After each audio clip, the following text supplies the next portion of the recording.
वाहिगुरु साहिब जी देश काल वस्तु मिलती न तब होए काया प्राण बहीन पूर्ण भय को समासो आवह जिस थल देह गिरे सो पावह। वाहिगुरु जी का खालसा वाहिगुरु जी की फतेह। गुरु प्यारी गुरु सवारी सतगुरु जी की साजी नवाजी अति सत्कारयोग भागां वाली साध संगत जीओ। आप जी वडभागे हो जो दीन दुनिया के मालक धन धन साहिब सतगुरु श्री गुरु ग्रंथ साहिब जी महाराज जी की पावन पवित्र हजूरी अंदर बैठ के लड़ीवार गुरु इतिहास की कथा सरवण कर रहे हो। बड़े प्रेम दे नाल आप जी सतगुरु गुरु अंगद देव जी महाराज दूसरे पातशाह उन्हां दी अमृतमयी जीवन की कथा चल रही है जिस विच सिखां नूं ब्रह्म ज्ञान का उपदेश आत्मिक ज्ञान गुरु जी बख्श रहे हैं। कल दे प्रसंग विच आप जी ने सुनिया है कि गुरु अंगद देव जी महाराज जी दे कोल भाई पारो जुलका जी, भाई लोहारा जी, भाई गुज्जर जी, भाई जीवा जी वर्गे गुरसिखां ने आत्मिक उपदेश लैण दे लई अपने मन दे कुछ जो शंके सन उन्हां नूं निवृत्त करन लई गुरु पातशाह जी दे कोल भाई धिंगा जी वर्गियां ने गुरु जी दे अगे बेनतियां कीतियां। महाराज ने उपदेश दिता। कल आपने भी सुनिया कि एक सिख भाई मल्लू शाह जी का नाम सी। दूसरे पातशाह सतगुरु गुरु अंगद देव साहिब महाराज जी दे कोल आके भाई मल्लू शाह जी ने बेनती की कि महाराज कृपा करके आप जी रहमत करो, साडे उत्ते तरस करो कि सानू जीवन दे विच जो जीवन का लक्ष्य है वह प्राप्त हो जाए। गुरु जी ने समझाया कि जीवन का लक्ष्य है मोक्ष की प्राप्ति, मुक्त हो जाना। पर इहदे लई लाजमी है कि उठदियां बहिंदियां हर वेले हर वक्त अपनी सुरत परमात्मा नाल जोड़ी रखना। इन्हें आख्या जी मैं तुरकां दी नौकरी करदा हाँ, तुरकां दे कोल मैं नौकरी लग्या हाँ, उपजीविका मेरी उस तरह की है। गुरु पातशाह जी ने आख्या भाई मल्लू शाह तुरकां कोल नौकरी करदा तां भी ठीक है, पर अपना धर्म परपक्क रख ते नाल किसे तो डरन की लोड़ नहीं। ये जानो कि परमात्मा की जिंद दिती है, जिन्ना समा सबब नहीं बनता उतना समा शरीर चों रूह जा नहीं सकती। रूह है जिहड़ी आत्मा है ना उन्होंने शस्त्र छेद सकता है, हवा उड़ा नहीं सकती, मौत मार नहीं सकती है, अग साड़ नहीं सकती, पानी डोब नहीं सकता।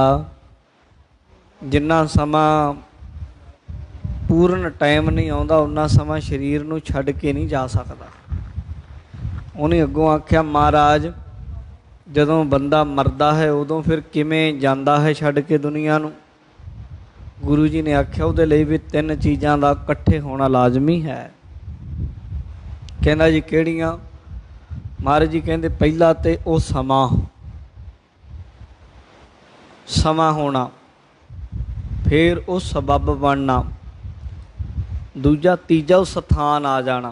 तीन सस्से इकट्ठे होणगे जदों उदों फिर मौत हुंदी है। समा आ जाना, स्थान आ जाना ते सबब बन जाना। ਇਹ ਸਾਰਾ ਭੇਦ ਬ੍ਰਹਮ ਗਿਆਨ ਦਾ ਭਾਈ ਮੱਲੂ ਸ਼ਾਹ ਨੂੰ ਸਤਿਗੁਰੂ ਗੁਰੂ ਅੰਗਦ ਦੇਵ ਜੀ ਮਹਾਰਾਜ ਸਮਝਾ ਰਹੇ ਹਨ। ਆਓ ਪ੍ਰੇਮ ਨਾਲ ਸਮਝੋ। ਗੁਰੂ ਜੀ ਦੇ ਕੋਲ ਭਾਈ ਮੱਲੂ ਸ਼ਾਹ, ਭਾਈ ਕਿਦਾਰੀ ਜੀ, ਭਾਈ ਦੀਪਾ ਜੀ, ਭਾਈ ਨਰਾਇਣ ਦਾਸ ਜੀ, ਭਾਈ ਬੂਲਾ ਜੀ, ਇਹ ਸਿੱਖ ਵਾਰੋ ਵਾਰੀ ਆ ਕੇ ਗੁਰੂ ਪਾਤਸ਼ਾਹ ਦੇ ਚਰਨਾਂ 'ਚ ਜੋ ਬੇਨਤੀਆਂ ਕਰਦੇ ਹਨ, ਸਰਵਣ ਕਰਦੇ ਹਾਂ। ਹਾਜ਼ਰੀਆਂ ਲਵਾਉਂਦੇ ਹੋਏ ਆਖੋ ਜੀ ਸਤਿਨਾਮ ਸ਼੍ਰੀ ਵਾਹਿਗੁਰੂ ਸਾਹਿਬ ਜੀਓ।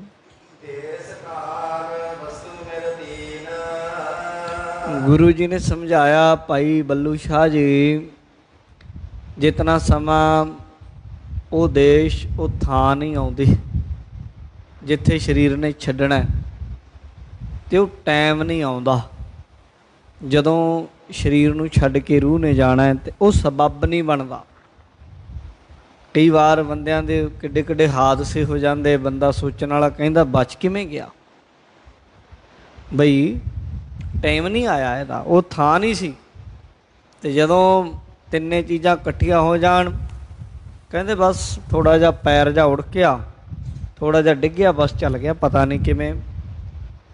ਹੁਣ ਇਹਨੂੰ ਰੱਖਣ ਵਾਲਾ ਕੋਈ ਨਹੀਂ, ਕਿਉਂਕਿ ਹੁਣ ਟਾਈਮ ਆ ਗਿਆ, ਟਿਕਾਣਾ ਆ ਗਿਆ, ਔਰ ਉਹ ਤਰੀਕਾ ਆ ਗਿਆ ਜਿਸ ਤਰੀਕੇ ਨੇ ਜਾਣਾ ਹੈ। ਗੁਰੂ ਜੀ ਕਹਿੰਦੇ ਜਦੋਂ ਇਹ ਤਿੰਨ ਚੀਜ਼ਾਂ ਦੇਸ਼, ਕਾਲ ਅਤੇ ਵਸਤੂ ਤਿੰਨੇ ਮਿਲ ਜਾਣ, ਉਦੋਂ ਫਿਰ ਕਾਇਆ ਸਰੀਰ ਹੈ ਜਿਹੜੀ ਪ੍ਰਾਣਾਂ ਤੋਂ ਖਾਲੀ ਹੁੰਦੀ ਹੈ। ਜਿਹੜਾ ਆਤਮਾ ਪੰਖੇਰੂ ਹੈ, ਫਿਰ ਉਡਾਰੀ ਮਾਰਦਾ ਹੈ। ਮਹਾਰਾਜ ਕਹਿੰਦੇ ਪੂਰਨ ਬੈ ਕੋ ਸਮਾਂ ਸੋ ਆਵੈ। ਪਹਿਲਾਂ ਤਾਂ ਉਮਰ ਦਾ ਜਿਹੜਾ ਸਮਾਂ ਹੈ ਉਹ ਪੂਰਾ ਹੋ ਜਾਵੇ, ਜਦੋਂ ਜਿੰਨੇ ਸਾਹ ਪਾਏ ਹੈ ਨਾ ਉਹ ਪੂਰੇ ਹੋ ਜਾਣ। ਦੂਜੀ ਉਹ ਥਾਂ ਜਿੱਥੇ ਡਿੱਗਣਾ,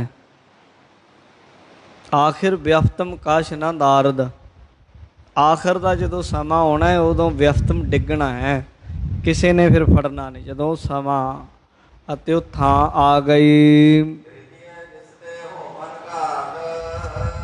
ਤੀਜਾ ਵਸਤੂ ਉਹ ਜਿਸ ਕਾਰਨ ਕਰਕੇ, ਜਿਸ ਚੀਜ਼ ਦੇ ਸੰਯੋਗ ਦੇ ਨਾਲ ਜਾਨ ਜਾਣੀ ਹੈ, ਉਹ ਤੀਜੀ ਚੀਜ਼।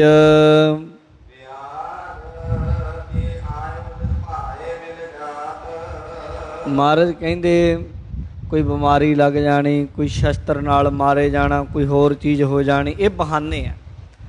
ਇਹ ਚੀਜ਼ਾਂ ਦਾ ਵੀ ਹੋਣਾ ਲਾਜ਼ਮੀ ਹੈ ਕਿ ਕੋਈ ਕਾਰਨ ਬਣੇ। ਜਿੰਨਾ ਸਮਾਂ ਇਹ ਤਿੰਨੇ ਨਹੀਂ ਨਾ ਆਉਂਦੇ ਇਕੱਠੇ, ਉਨਾ ਸਮਾਂ ਬੰਦਾ ਜਾਂਦਾ ਨਹੀਂ, ਭਾਵੇਂ ਜੋ ਮਰਜ਼ੀ ਹੋ ਜਾਏ। ਤਿੰਨੇ ਚੀਜ਼ਾਂ ਜਦੋਂ ਆ ਗਈਆਂ, ਉਹ ਸਮਾਂ ਆ ਗਿਆ, ਉਹ ਥਾਂ ਆ ਗਈ, ਔਰ ਉਹ ਕਾਰਨ ਬਣ ਗਿਆ ਬਿਮਾਰੀ ਠਮਾਰੀ ਕੋਈ ਹੋਰ, ਫਿਰ ਸਰੀਰ ਨੂੰ ਰੱਖ ਨਹੀਂ ਕੋਈ ਸਕਦਾ। ਜਿੰਨਾ ਸਮਾਂ ਤਿੰਨ ਸਬੱਬ ਨਹੀਂ ਬਣੇ, ਉਨਾ ਸਮਾਂ ਲਿਜਾ ਨਹੀਂ ਸਕਦਾ। ਮੌਤ ਵੀ ਰੱਖਿਆ ਕਰਦੀ ਹੈ। ਜ਼ਹਿਰੀ ਤੋਂ ਜ਼ਹਿਰੀ ਸੱਪ ਸਾਹਮਣੇ ਖੜੇ ਹੁੰਦੇ, ਉੱਥੋਂ ਵੀ ਬਚ ਜਾਂਦਾ ਹੈ ਬੰਦਾ। ਸਮੁੰਦਰਾਂ 'ਚੋਂ ਵੀ ਬਚ ਜਾਂਦਾ, ਜਹਾਜ਼ਾਂ ਤੋਂ ਡਿੱਗ ਕੇ ਬਚ ਜਾਂਦਾ ਹੈ। ਅਤੇ ਜਦੋਂ ਵਧੀ ਹੁੰਦੀ, ਜਦੋਂ ਆ ਗਿਆ ਉਹ ਸਮਾਂ, ਸਬੱਬ ਕਾਰਨ ਸਥਾਨ, ਬਸ ਘਰੇ ਬੈਠੇ ਨੂੰ ਲੈ ਜਾਂਦੀ ਹੈ।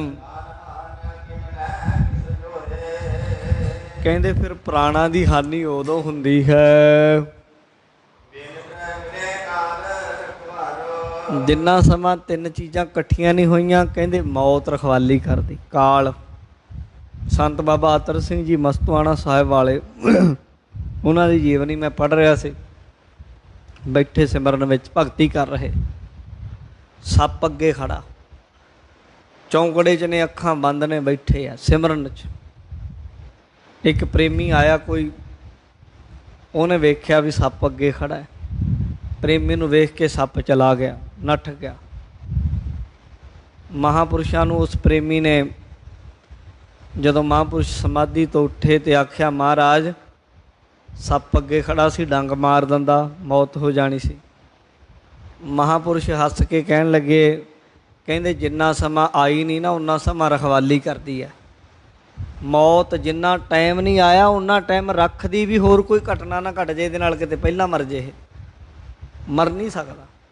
ਤੇ ਜਦੋਂ ਆ ਗਈ ਫਿਰ ਆਈ ਨਾ ਮਿਟਣ ਕੋ ਸਮਰੱਥ, ਉਦੋਂ ਮਿਟਣ ਵਾਲਾ ਕੋਈ ਨਹੀਂ।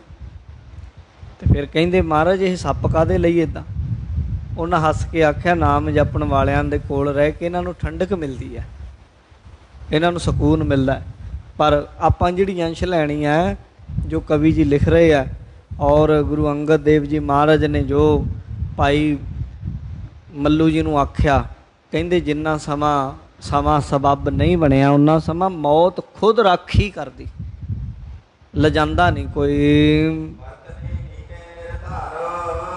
ਮਹਾਰਾਜ ਕਹਿੰਦੇ ਇਹ ਗੱਲ ਨੂੰ ਭਾਈ ਇਹ ਵਰਤਣ ਵਾਲੀ ਹੈ ਜਿਹੜੀ, ਇਹਨੂੰ ਹਿਰਦੇ ਵਿੱਚ ਧਾਰਨ ਕਰ ਲਓ। ਤੇ ਜੇ ਭਾਈ ਤੂੰ ਮੁਗਲਾਂ ਦੇ ਕੋਲ ਕੰਮ ਕਰਦਾ, ਉਹਨਾਂ ਨੇ ਰੱਖਿਆ ਕਾਹਦੇ ਵਾਸਤੇ ਆ ਤੁਹਾਨੂੰ? ਜੰਗਾਂ ਯੁੱਧਾਂ ਲਈ। ਕਈ ਵਾਰ ਯੁੱਧ ਆ ਪੈਂਦਾ ਹੈ, ਮਹਾਰਾਜ ਕਹਿੰਦੇ ਉਦੋਂ ਫਿਰ ਇਹ ਨਹੀਂ ਦੇਖਣਾ ਵੀ ਥੋੜ੍ਹੇ ਆ ਜਾਂ ਦੁਸ਼ਮਣ ਬਹੁਤੇ ਆ ਸਾਹਮਣੇ ਵਾਲੇ।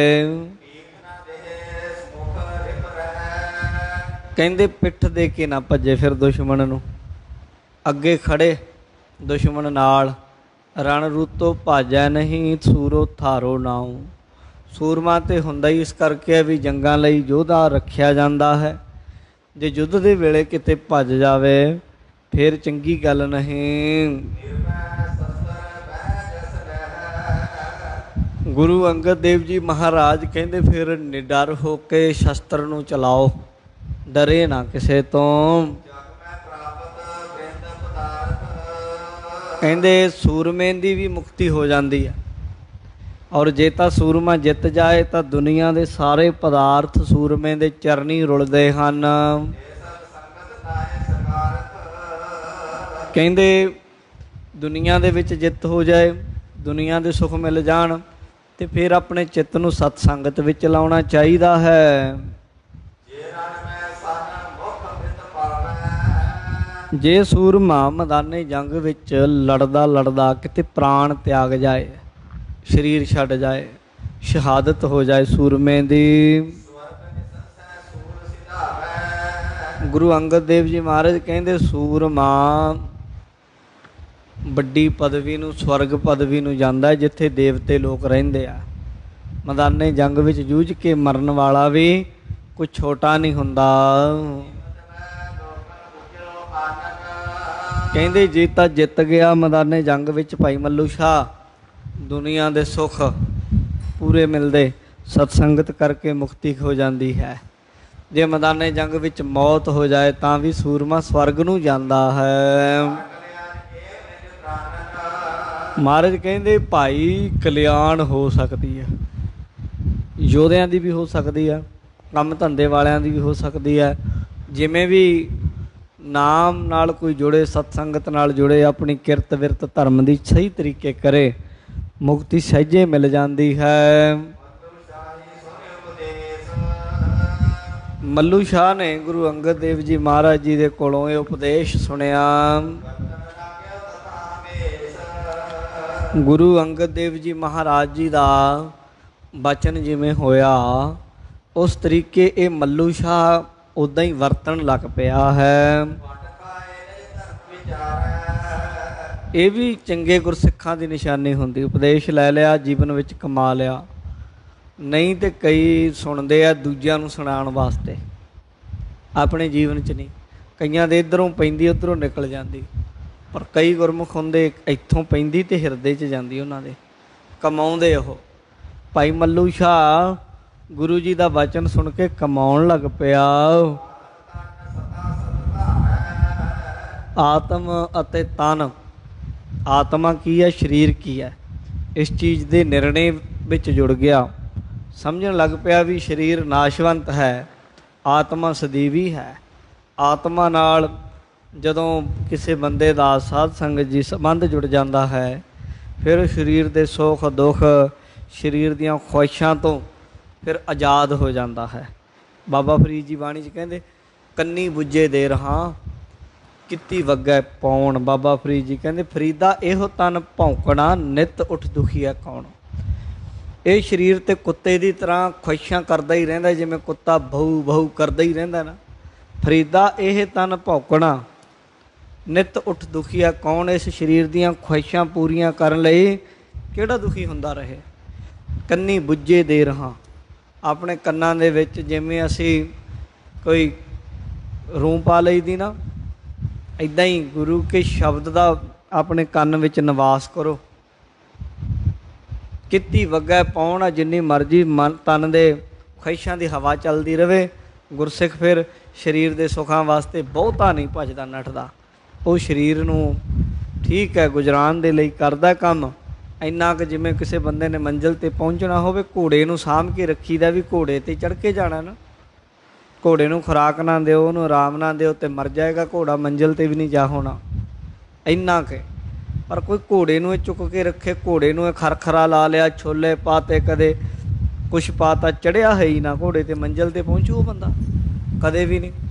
ਨਾ ਉਹਨੇ ਮੰਜ਼ਿਲ 'ਤੇ ਪਹੁੰਚਣਾ ਜਿਹੜਾ ਘੋੜੇ ਨੂੰ ਦਿਨ ਰਾਤ ਦੱਬੀ ਤੁਰੀ ਗਿਆ, ਘੋੜੇ ਨੇ ਛੇਤੀ ਮਰ ਜਾਣਾ। ਨਾ ਉਹਨੇ ਮੰਜ਼ਿਲ 'ਤੇ ਪਹੁੰਚਣਾ ਜਿਹੜੇ ਨੇ ਘੋੜੇ 'ਤੇ ਕਦੇ ਚੜ੍ਹੇ ਹੀ ਨਹੀਂ, ਘੋੜੇ ਨੂੰ ਇਹ ਕਦੇ ਸਾਫ਼ ਕਰ ਲਿਆ, ਕਦੇ ਛੋਲੇ ਪਾਤੇ, ਕਦੇ ਘੀ ਨਾਲ ਘੀ ਖਵਾ ਦਿੱਤਾ, ਕਦੇ ਕੁਛ ਕਰਾ ਦਿੱਤਾ।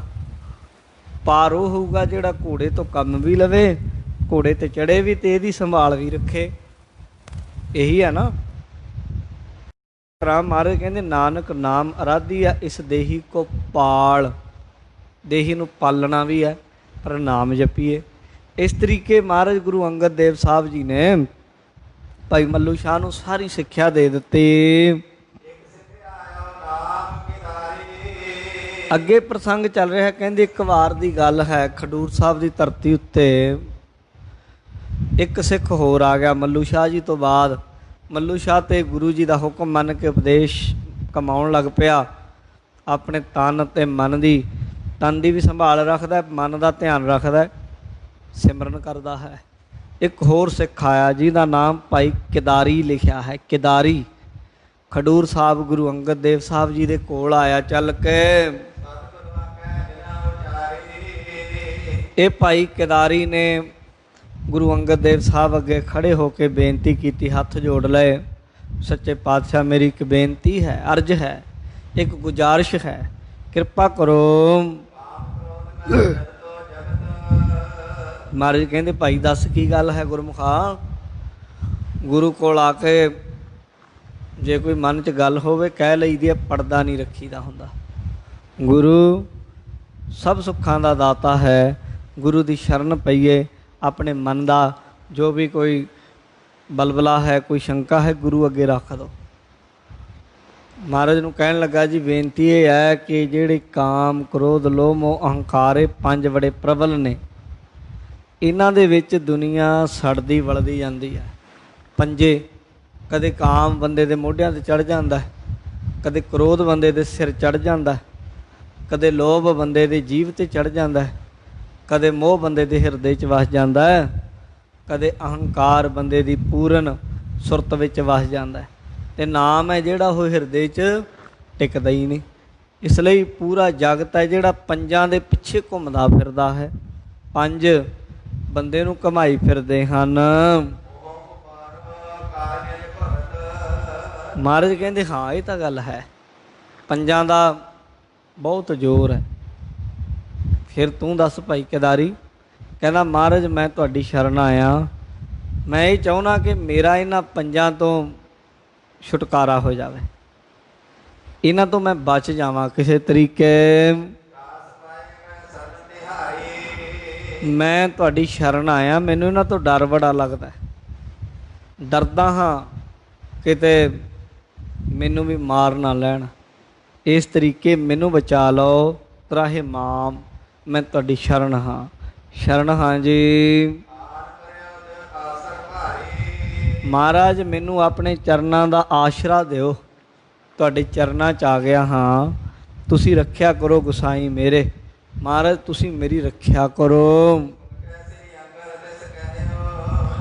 ਗੁਰੂ ਅੰਗਦ ਦੇਵ ਜੀ ਮਹਾਰਾਜ ਨੇ ਭਾਈ ਕਿਦਾਰੀ ਦੀ ਇਹ ਗੱਲ ਜਦੋਂ ਸੁਣੀ, ਅੱਗੋਂ ਮਹਾਰਾਜ ਨੇ ਜੋ ਉਪਦੇਸ਼ ਦਿੱਤਾ ਸੁਣੋ।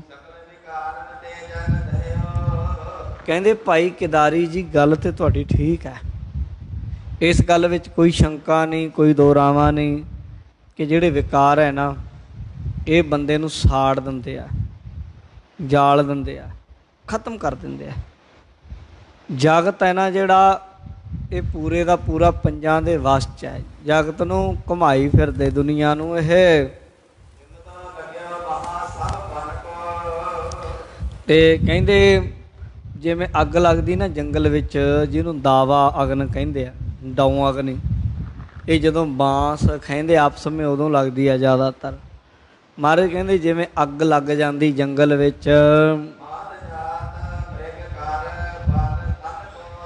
ਕਹਿੰਦੇ ਜਿਹੜੇ ਮਿਰਗ ਹੁੰਦੇ ਉਹ ਕਹਿੰਦੇ ਫਿਰ ਛਾਲਾਂ ਮਾਰ ਮਾਰ ਕੇ ਅੱਗ ਤੋਂ ਬਚ ਜਾਂਦੇ ਹਨ। ਕਹਿੰਦੇ ਜਿੱਥੇ ਅੱਗ ਲੱਗੀ ਹੋਵੇ ਉਹ ਅੱਗ ਨੂੰ, ਜੰਗਲ ਨੂੰ ਛੱਡ ਕੇ ਉੱਧਰ ਨੂੰ ਜਾਂਦੇ ਜਿੱਧਰ ਠੰਡ ਹੋਵੇ, ਪਾਣੀ ਹੋਵੇ। ਕਹਿੰਦੇ ਮਿਰਗ ਅੱਗ ਤੋਂ ਬਚ ਕੇ ਭੱਜ ਕੇ ਠੰਡ ਵਿੱਚ ਚਲੇ ਜਾਂਦੇ ਹਨ। ਕਹਿੰਦੇ ਬੰਦੇ ਵਾਸਤੇ ਵੀ ਇਹੀ ਉਪਦੇਸ਼ ਹੈ। ਬੰਦਾ ਕੀ ਕਰਦਾ ਹੈ, ਆਪਣੇ ਹੱਥੀਂ ਆਪ ਅੱਗ ਲਾਉਂਦਾ ਹੈ, ਅੱਗ ਲਾ ਕੇ ਵਿੱਚ ਖੜਾ ਹੈ। ਤੇ ਮਹਾਰਾਜ ਕਹਿੰਦੇ ਹੁਣ ਸੜੂਗਾ ਹੀ, ਜਲਦਾ ਵਲਦਾ। ਗੁਰੂ ਕਿਰਪਾ ਦੇ ਨਾਲ, ਗੁਰੂ ਸ਼ਬਦ ਦੇ ਨਾਲ ਅੱਗ ਬੁਝ ਸਕਦੀ ਹੈ। ਤੇ ਬਿਨ ਨਾਵੈ ਜਗ ਕਮਲਾ ਫਿਰੈ, ਮਾਇਆ ਮਮਤਾ ਮੋਹਣੀ ਜਿਨ ਵਿਣ ਦੰਤਾਂ ਜਗ ਖਾਇਆ। ਮਨਮੁਖ ਖਾਧੇ ਗੁਰਮੁਖ ਉਬਰੇ, ਜਿਨੇ ਸੱਚ ਨਾਮ ਚਿੱਤ ਲਾਇਆ। ਗੁਰੂ ਜੀ ਕਹਿੰਦੇ ਭਾਈ ਜਦੋਂ ਸੰਸਾਰ ਦੇ ਵਿੱਚ ਇਹਨਾਂ ਦਾ ਬੋਲਬਾਲਾ ਵੇਖੀਏ ਵਿਸ਼ਿਆਂ ਦਾ, ਉਦੋਂ ਭੱਜ ਕੇ ਗੁਰੂ ਸ਼ਰਨ ਵਿੱਚ ਪੈ ਜਾਈਏ, ਸਿਮਰਨ ਵਿੱਚ ਜੁੜ ਜਾਈਏ। ਕਹਿੰਦੇ ਸਤ ਸੰਗਤ ਕਰੋ, ਸੇਵਾ ਵਿੱਚ ਲੱਗ ਜਾਓ। ਜਿਵੇਂ ਅੱਗ ਲੱਗੀ ਹੋਵੇ ਉਹ ਤੋਂ ਦੂਰ ਭੱਜ ਕੇ ਅੱਗ ਤੋਂ ਬਚਣ ਦਾ ਹੀਲਾ ਯਤਨ ਕੀਤਾ ਜਾਂਦਾ ਹੈ। ਪਾਣੀ ਦੇ ਨੇੜੇ ਜਾਇਆ ਜਾਂਦਾ ਹੈ, ਠੰਡਕ ਦੇ ਵਾਲੀ ਥਾਂ 'ਤੇ ਜਾਇਆ ਜਾਂਦਾ ਹੈ। ਇੱਦਾਂ ਹੀ ਸਾਧ ਸੰਗਤ ਅਸਥਾਨ ਜਗਮਗ ਨੂਰ ਹੈ। ਸਾਧ ਸੰਗਤ ਐਸਾ ਸਥਾਨ ਹੈ ਜਿੱਥੇ ਵਿਕਾਰਾਂ ਦੀ ਤਪਸ਼ ਘੱਟ ਹੈ, ਜਿੱਥੇ ਮਨ ਨੂੰ ਵਿਕਾਰਾਂ 'ਚੋਂ ਕੱਢ ਕੇ ਸਗੋਂ ਸੱਚ ਨਾਲ ਜੋੜਿਆ ਜਾਂਦਾ ਹੈ। ਤਦੇ ਤਾਂ ਸਤਸੰਗਤ ਹੈ। ਸਤਸੰਗਤ ਐਸੀ ਜਾਣੀ ਹੈ ਜਿੱਥੇ ਇੱਕੋ ਨਾਮ ਵਖਾਣੀ ਹੈ। ਤਾਂ ਮਹਾਰਾਜ ਕਹਿੰਦੇ ਸਤਸੰਗਤ ਕਰਨੀ ਚਾਹੀਦੀ ਹੈ ਜ਼ਿਆਦਾ ਤੋਂ ਜ਼ਿਆਦਾ। ਕਹਿੰਦਾ ਜੀ ਇਹਦਾ ਫਾਇਦਾ, ਮਹਾਰਾਜ ਕਹਿੰਦੇ ਇਹਦੇ ਨਾਲ, ਸਤਸੰਗਤ ਦੇ ਨਾਲ ਵਿਕਾਰਾਂ ਦੀ ਤਪਸ਼ ਕੱਟੀ ਜਾਂਦੀ ਹੈ। ਅੱਗ ਜਿਹੜੀ ਲੱਗ ਰਹੀ ਨਾ ਗੁਰਸੰਗਤ ਦੇ ਵਿੱਚ, ਜਲ ਤੋਂ ਬਲ ਤੋਂ ਤੋਕਿਆ, ਜਿਵੇਂ ਜਲਦੇ ਵਲਦੇ ਤੇ ਛੱਟੇ ਮਾਰਦੇ ਠੰਡੇ ਪਾਣੀ ਨੂੰ ਤਰੋਕ ਦਈਏ ਠੰਡਾ ਹੋ ਜਾਂਦਾ, ਇਸੇ ਤਰੀਕੇ ਗੁਰਸੰਗਤ ਵਿੱਚ ਆ ਕੇ ਇਹ ਜਿਹੜੀ ਤਪਸ਼ ਹੈ ਵਿਕਾਰਾਂ ਦੀ, ਸ਼ਾਂਤ ਹੋ ਜਾਂਦੀ ਹੈ। ਗੁਰ ਸ਼ਬਦ ਦੀ ਠੰਡਕ ਦੇ ਨਾਲ ਮਨ ਠੰਡਾ ਹੋ ਜਾਂਦਾ ਹੈ, ਮਨ ਵਿਕਾਰਾਂ ਵੱਲੋਂ ਬਚ ਜਾਂਦਾ ਹੈ। ਗੁਰਬਾਣੀ ਨੂੰ ਵਿਚਾਰੀਏ, ਗੁਰਬਾਣੀ ਨੂੰ ਪੜ੍ਹੀਏ।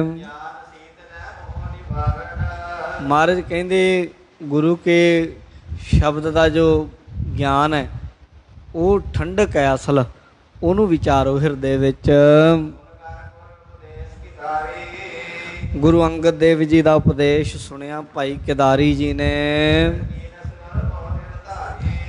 ਉਸੇ ਤਰੀਕੇ ਕਰਨ ਲੱਗ ਪਏ, ਨਿਰਣਾ ਕਰਕੇ ਵੀ ਹਾਂ ਬਈ ਬਿਲਕੁਲ ਗੁਰੂ ਜੀ ਜੋ ਕਹਿ ਰਹੇ ਇਹੀ ਗੱਲ ਸੱਚ ਹੈ। ਉਸ ਵਚਨ ਨੂੰ ਦ੍ਰਿੜ ਕਰ ਲਿਆ, ਹਿਰਦੇ ਵਿੱਚ ਵਸਾ ਲਿਆ। ਹੋਰ ਸਿੱਖ ਆਇਆ ਜਿਹਦਾ ਨਾਮ ਭਾਈ ਦੀਪਾ ਹੈ, ਇੱਕ ਭਾਈ ਨਰਾਇਣ ਦਾਸ ਹੈ। ਦੋ ਸਿੱਖ ਗੁਰੂ ਜੀ ਦੇ ਕੋਲ ਆਏ। ਇੱਕ ਸਿੱਖ ਹੋਰ ਹੈ ਨਾਲ ਤੀਜਾ, ਉਹ ਭਾਈ ਬੂਲਾ। ਇਹ ਭਾਈ ਦੀਪਾ, ਭਾਈ ਨਰਾਇਣ ਦਾਸ, ਭਾਈ ਬੂਲਾ, ਇਹ ਗੁਰੂ ਜੀ ਦੇ ਕੋਲ ਆਏ ਹਨ। ਬਈ ਇਹਨਾਂ ਨੇ ਹੱਥ ਜੋੜ ਕੇ ਬੇਨਤੀ ਕੀਤੀ ਗੁਰੂ ਅੰਗਦ ਦੇਵ ਜੀ ਨੂੰ, ਮਹਾਰਾਜ ਜੀ ਨੂੰ। ਕਹਿੰਦੇ ਮਹਾਰਾਜ ਅਸੀਂ ਇੱਕ ਬੇਨਤੀ ਲੈ ਕੇ ਆਏ ਹਾਂ। ਭਾਈ ਦੀਪਾ, ਭਾਈ ਬੱਲੂ ਤੇ ਭਾਈ ਕੇਦਾਰੀ, ਇਹ ਗੁਰੂ ਅੰਗਦ ਦੇਵ ਮਹਾਰਾਜ ਕੋਲ ਆਏ। ਸੱਚੇ ਪਾਤਸ਼ਾਹ ਕਿਰਪਾ ਕਰੋ। ਭਾਈ ਨਾਰਾਇਣ ਦਾਸ, ਭਾਈ ਬੂਲੇ ਨੇ, ਭਾਈ ਦੀਪੇ ਨੇ ਆ ਕੇ ਬੇਨਤੀ ਕੀਤੀ, ਮਹਾਰਾਜ ਕਿਰਪਾ ਕਰੋ। ਮਹਾਰਾਜ ਕਹਿੰਦੇ ਦੱਸੋ। ਕਹਿੰਦੇ ਜੀ ਜਨਮ ਮਰਨ ਦੁੱਖ ਦੇਹੋ ਵਿਨਾਸ਼। ਮਹਾਰਾਜ ਜਨਮ ਅਤੇ ਮਰਨ ਦਾ ਦੁੱਖ ਬੜਾ ਵੱਡਾ ਮੰਨਿਆ, ਬਹੁਤ ਵੱਡਾ। ਜੰਮਣਾ ਮਰਨਾ ਕਿਹੜਾ ਸੌਖਾ ਪਿਆ, ਨਾਲੇ ਇਹਦਾ ਕੋਈ ਅੰਤ ਨਹੀਂ, ਪਤਾ ਨਹੀਂ ਕਿੰਨਾ ਸਮਾਂ ਚੱਲੀ ਜਾਣਾ। ਇਹ ਜਿਹੜਾ ਦੁੱਖ ਹੈ ਸਾਡਾ ਕੱਟਿਆ ਜਾਵੇ ਜੀ। ਸ਼੍ਰੀ ਗੁਰੂ ਅੰਗਦ ਦੇਵ ਮਹਾਰਾਜ ਜੀ ਸਾਨੂੰ ਉਪਦੇਸ਼ ਦਿਓ ਤਾਂ ਕਿ ਤੋਂ ਬਚ ਜਾਈਏ। ਗੁਰੂ ਅੰਗਦ ਦੇਵ ਜੀ ਨੇ ਇਹਨਾਂ ਸਿੱਖਾਂ ਦੀ ਬੇਨਤੀ ਸੁਣ ਕੇ ਦੇਖੇ ਵੀ ਅਭਿਆਸ ਜਗਿਆਸੂ ਨੇ। ਕਈ ਬੰਦੇ ਪੁੱਛਦੇ ਹੁੰਦੇ ਆ ਕਈ ਗੱਲਾਂ, ਜਗਿਆਸੂ ਨਹੀਂ ਹੁੰਦੇ। ਜਿੰਨਾ ਸਮਾਂ ਜਗਿਆਸਾ ਨਾ ਪੈਦਾ ਹੋਵੇ ਉਨਾ ਸਮਾਂ ਉਪਦੇਸ਼ਕ ਨੂੰ ਵੀ ਇਹ ਹੁਕਮ ਹੈ ਉਪਦੇਸ਼ ਨਾ ਕਰੇ ਅਨਧਿਕਾਰੀ ਨੂੰ। ਜਿਹੜਾ ਆਖੇ ਜੀ ਮੈਨੂੰ ਤਾਂ ਲੋੜ ਨਹੀਂ ਇਸ ਚੀਜ਼ ਦੀ, ਉੱਦਾਂ ਹੀ ਪੁੱਛ ਰਿਹਾ, ਉਹਨੂੰ ਨਾ ਦੱਸੋ। ਬਿਲਕੁਲ ਲੋੜ ਹੀ ਨਹੀਂ। ਜਿੱਦਣ ਉਹਦੀ ਜਗਿਆਸਾ ਪੈਦਾ ਹੋ ਗਈ ਉਦਣ ਦੇਰ ਨਾ ਲਾਇਓ। ਜਗਿਆਸੂ ਜਿੱਦਣ ਪੁੱਛੂਗਾ ਉਦਣ ਦੱਸ ਦਿਓ ਉਹਨੂੰ। ਜਗਿਆਸਾ ਜਿੱਦਣ ਪੈਦਾ ਹੋ ਗਈ ਕੋਈ ਵੀ ਸਵਾਲ ਉਸ ਦਿਨ ਸਵਾਲ ਨਹੀਂ ਰਹਿੰਦਾ, ਉਹਦਾ ਹੱਲ ਨਿਕਲੂਗਾ ਕਦੇ ਨਾ ਕਦੇ। ਇਹਨਾਂ ਨੇ ਬੇਨਤੀ ਕੀਤੀ, ਮਹਾਰਾਜ ਨੇ ਵੇਖਿਆ ਜਗਿਆਸੂ ਹਨ, ਉੱਤਰ ਦਿੱਤਾ ਗੁਰੂ ਅੰਗਦ ਦੇਵ ਜੀ ਨੇ। ਗੁਰੂ ਜੀ ਕਹਿੰਦੇ ਜੀ ਗੱਲ ਦਿਲ ਚੋਂ ਭਾਉਂਦੀ ਨਾ ਵੀ ਜਨਮ ਮਰਨ ਦਾ ਛੁਟਕਾਰਾ ਹੋ ਜਾਏ। ਇੱਕ ਤਾਂ ਹੁੰਦਾ ਬਾਹਰੋਂ ਗੱਲਾਂ ਬਾਤਾਂ ਨਾਲ, ਬਾਹਰੋਂ ਹੀ ਗੱਲੀ ਬਾਤੀ ਜੀ ਬਸ ਸਿਆਣੇ ਜੇ ਬਣਨਾ, ਜਿਹਨੂੰ ਬਾਣੀ 'ਚ ਲਿਖਿਆ ਗੱਲੀ ਹਾਂ ਸੁਹਾਗਣ ਭੈਣੇ ਕੰਤ ਨਾ ਕਬਹੂ ਮੈਂ ਮਿਲਿਆ। ਗੱਲੀ ਅਸੀਂ ਚੰਗੀਆਂ ਆਚਾਰੀ ਬੁਰੀਆਂ, ਮਨੋ ਕੁਸੁੱਧਾ ਕਾਲੀਆਂ ਬਾਹਰ ਚਿੱਟਵੀਆਂ, ਬਾਹਰੋਂ ਚਿੱਟੀਆਂ ਅੰਦਰੋਂ ਭੈੜੀਆਂ, ਉਹਨਾਂ ਦਾ ਕੁਛ ਨਹੀਂ ਬਣਦਾ। ਗੁਰੂ ਅੰਗਦ ਦੇਵ ਜੀ ਮਹਾਰਾਜ ਕਹਿੰਦੇ ਜੀ ਗੱਲ ਬਣੀ, ਅੰਦਰ ਕਰਨਾ ਚਾਹੁੰਦੇ ਹੋ ਕੁਛ, ਤੇ ਮਹਾਰਾਜ ਕਹਿੰਦੇ ਚੰਗਾ ਫਿਰ ਇਉਂ ਕਰੋ। ਕੀ ਕਰੋ ਭਗਤ ਜੇ ਇਮ ਉਰ ਪਾਇਓ, ਜੇ ਹਿਰਦੇ 'ਚ ਮਨ ਮੰਨਦਾ ਹੈ ਨਾ ਤੇ ਫਿਰ ਭਗਤੀ ਵੱਲ ਲੱਗ ਜਾਓ। ਜੇ ਜਨਮ ਮਰਨ ਤੋਂ ਛੁੱਟਣਾ ਚਾਹੁੰਦੇ ਹੋ। ਅੱਗੋਂ ਕਹਿੰਦੇ ਮਹਾਰਾਜ ਭਗਤੀ ਇਹ ਕੀ ਹੈ? ਭਗਤੀ ਬਾਰੇ ਸਾਨੂੰ ਕੋਈ ਬਹੁਤੀ ਜਾਣਕਾਰੀ ਨਹੀਂ, ਸਾਨੂੰ ਨਹੀਂ ਆਉਂਦੀ ਭਗਤੀ ਕਰਨੀ, ਤੁਸੀਂ ਦੱਸ ਦਿਓ। ਗੁਰੂ ਜੀ ਭਗਤੀ ਦਾ ਸਰੂਪ ਕੀ ਹੈ, ਕਿਵੇਂ ਕੀਤੀ ਜਾਂਦੀ ਹੈ, ਭਗਤੀ ਨਾਲ ਬਚਾ ਕਿਵੇਂ ਹੋਊਗਾ, ਇਹ ਸਾਰੀਆਂ ਗੱਲਾਂ ਦੇ ਤੁਸੀਂ ਸਾਨੂੰ ਸਹੀ ਤਰੀਕੇ ਨਾਲ ਸਮਝਾ ਦਿਓ। ਉੱਤਰ ਗੁਰੂ ਅੰਗਦ ਦੇਵ ਜੀ ਮਹਾਰਾਜ ਨੇ ਫਿਰ ਵਰਣਨ ਕੀਤਾ। ਗੁਰੂ ਜੀ ਕਹਿੰਦੇ ਭਾਈ ਜਿਹੜੀ ਇਹ ਮਾਇਆ ਨਾ, ਮਾਇਆ ਇਹ ਬੜੀ ਤਾਕਤ ਵਾਲੀ ਹੈ। ਇਹ ਬ੍ਰਹਮ ਚੋਂ ਪੈਦਾ ਹੋਈ ਇਹ ਮਾਇਆ ਉਹਦੇ ਆਸਰੇ ਰਹਿੰਦੀ ਹੈ। ਕਹਿੰਦੇ ਵੀ ਪਰਮੇਸ਼ਰ ਦਾ ਹੁਕਮ ਹੀ ਹੈ। ਸਾਰੇ ਜਗਤ ਨੂੰ ਇਹਨੇ ਆਪਣੇ ਪਿੱਛੇ ਲਾਇਆ ਹੋਇਆ। ਮਾਇਆ ਮਮਤਾ ਨੇ, ਮੋਹਣੀ ਨੇ ਸਾਰੇ ਜਗਤ ਨੂੰ ਆਪਣੇ ਪਿੱਛੇ ਲਾਇਆ ਰੱਬੀ ਹੁਕਮ ਵਿੱਚ। ਅਕਾਲ ਪੁਰਖ ਵਾਹਿਗੁਰੂ ਨੇ ਫਿਰ ਚਾਰ ਚੀਜ਼ਾਂ ਪੈਦਾ ਕੀਤੀਆਂ ਜਿਹਦੇ ਕਰਕੇ ਜੀਵ ਪਰਮੇਸ਼ਰ ਨਾਲ ਮਿਲਦਾ ਹੈ, ਇਹ ਮਾਇਆ ਤੋਂ ਬਚ ਸਕਦਾ ਹੈ। ਕਹਿੰਦੇ ਇੱਕ ਵੈਰਾਗ ਹੈ, ਇੱਕ ਯੋਗ ਹੈ ਤੇ ਤੀਜਾ ਗਿਆਨ ਹੈ। ਤਿੰਨ ਮਾਰਗ ਨੇ, ਵੈਰਾਗ ਦਾ ਵੈਰਾਗੀ, ਯੋਗ ਦਾ ਯੋਗੀ, ਗਿਆਨ ਦਾ ਗਿਆਨੀ। ਗਿਆਨੀ ਵੀ ਕਈ ਵਾਰ ਪਾਰ ਉਤਾਰਾ ਕਰ ਜਾਂਦੇ। ਗਿਆਨਵਾਨ ਜਿਹੜੇ ਵਿਦਵਾਨ ਜਨ ਹਨ ਜਾਂ ਜੋ ਵੇਦਾਂ ਨੂੰ ਪੜ੍ਹਨ ਵਾਲੇ ਆਰੀਆ ਸਮਾਜੀ ਜਨ ਹਨ, ਉਹ ਬ੍ਰਹਮ ਨੂੰ ਦੋ ਤਰ੍ਹਾਂ ਦਾ ਮੰਨਦੇ ਆ, ਇੱਕ ਸ਼ਬਦ ਬ੍ਰਹਮ, ਇੱਕ ਪਰ ਬ੍ਰਹਮ। ਉਹ ਕਹਿੰਦੇ ਜਿਹੜਾ ਪਰ ਬ੍ਰਹਮ ਹੈ ਉਹਦੀ ਲਿਖਾਇਤ ਸ਼ਬਦ ਬ੍ਰਹਮ ਨਾਲ ਹੋਣੀ ਹੈ, ਜਾਣੀ ਗਿਆਨ ਬੜਾ ਲਾਜ਼ਮੀ ਆ। ਉਹ ਇਉਂ ਕਹਿੰਦੇ ਆ, ਗਿਆਨ ਬਿਨਾਂ ਗੱਲ ਨਹੀਂ ਬਣਦੀ। ਤਾਂ ਕਈਆਂ ਦਾ ਪਾਰ ਉਤਾਰਾ ਕਈ ਗਿਆਨ ਨਾਲ ਮੰਨਦੇ ਹਨ। ਯੋਗੀ ਲੋਕ ਜਨਮ ਮਰਨ ਤੋਂ ਛੁਟਕਾਰਾ ਯੋਗ ਰਾਹੀਂ ਮੰਨਦੇ। ਯੋਗ ਦੀਆਂ 8 ਵਿਧੀਆਂ, ਯਾਮ, ਨੇਮ, ਧਾਰਨਾ, ਧਿਆਨ, ਪ੍ਰਤਿਹਾਰ, ਸਮਾਧੀ ਇਤਿਆਦਿਕ ਜਿਹੜੀਆਂ ਹਨ ਇਹਨਾਂ ਦੀਆਂ। ਅਤੇ ਇਹ ਉੱਦਾਂ ਗਿਆਨੀ ਲੋਕ ਗਿਆਨ ਨਾਲ ਮੰਨਦੇ ਹਨ। ਤਿੰਨ ਤੇ ਇੱਕ ਵੈਰਾਗ ਦਾ ਮਾਰਗ ਹੈ, ਵੈਰਾਗੀ ਹੋਣਾ। ਵੈਰਾਗ ਦਾ ਸਰੂਪ ਕੀ ਹੈ? ਦੁਨੀਆ ਦੀਆਂ ਸਾਰੀਆਂ ਚੀਜ਼ਾਂ ਜਿੰਨੀਆਂ ਵੀ ਆ ਉਹਨਾਂ ਨੂੰ ਬਿਲਕੁਲ ਨਾਸ਼ਵੰਤ ਜਾਣਨਾ ਆ, ਸਮਝਣਾ ਜਿਵੇਂ ਕੱਖ ਦੀਆਂ ਵੀ ਨਹੀਂ। ਇਹ ਵੈਰਾਗੀ ਦੇ ਲੱਛਣ ਹੁੰਦੇ ਹਨ। ਇਹਨਾਂ ਤਿੰਨਾਂ ਤੋਂ ਇੱਕ ਚੌਥੀ ਚੀਜ਼ ਆ, ਉਹ ਹੈ ਭਗਤੀ। ਕਹਿੰਦੇ ਯੋਗ ਹੋਣਾ, ਵੈਰਾਗੀ ਹੋਣਾ, ਗਿਆਨ ਹੋਣਾ, ਇਹ ਤਿੰਨੇ ਚੀਜ਼ਾਂ ਬੜੀਆਂ ਸੋਹਣੀਆਂ ਨੇ, ਬਹੁਤ ਚੰਗੀਆਂ ਹਨ।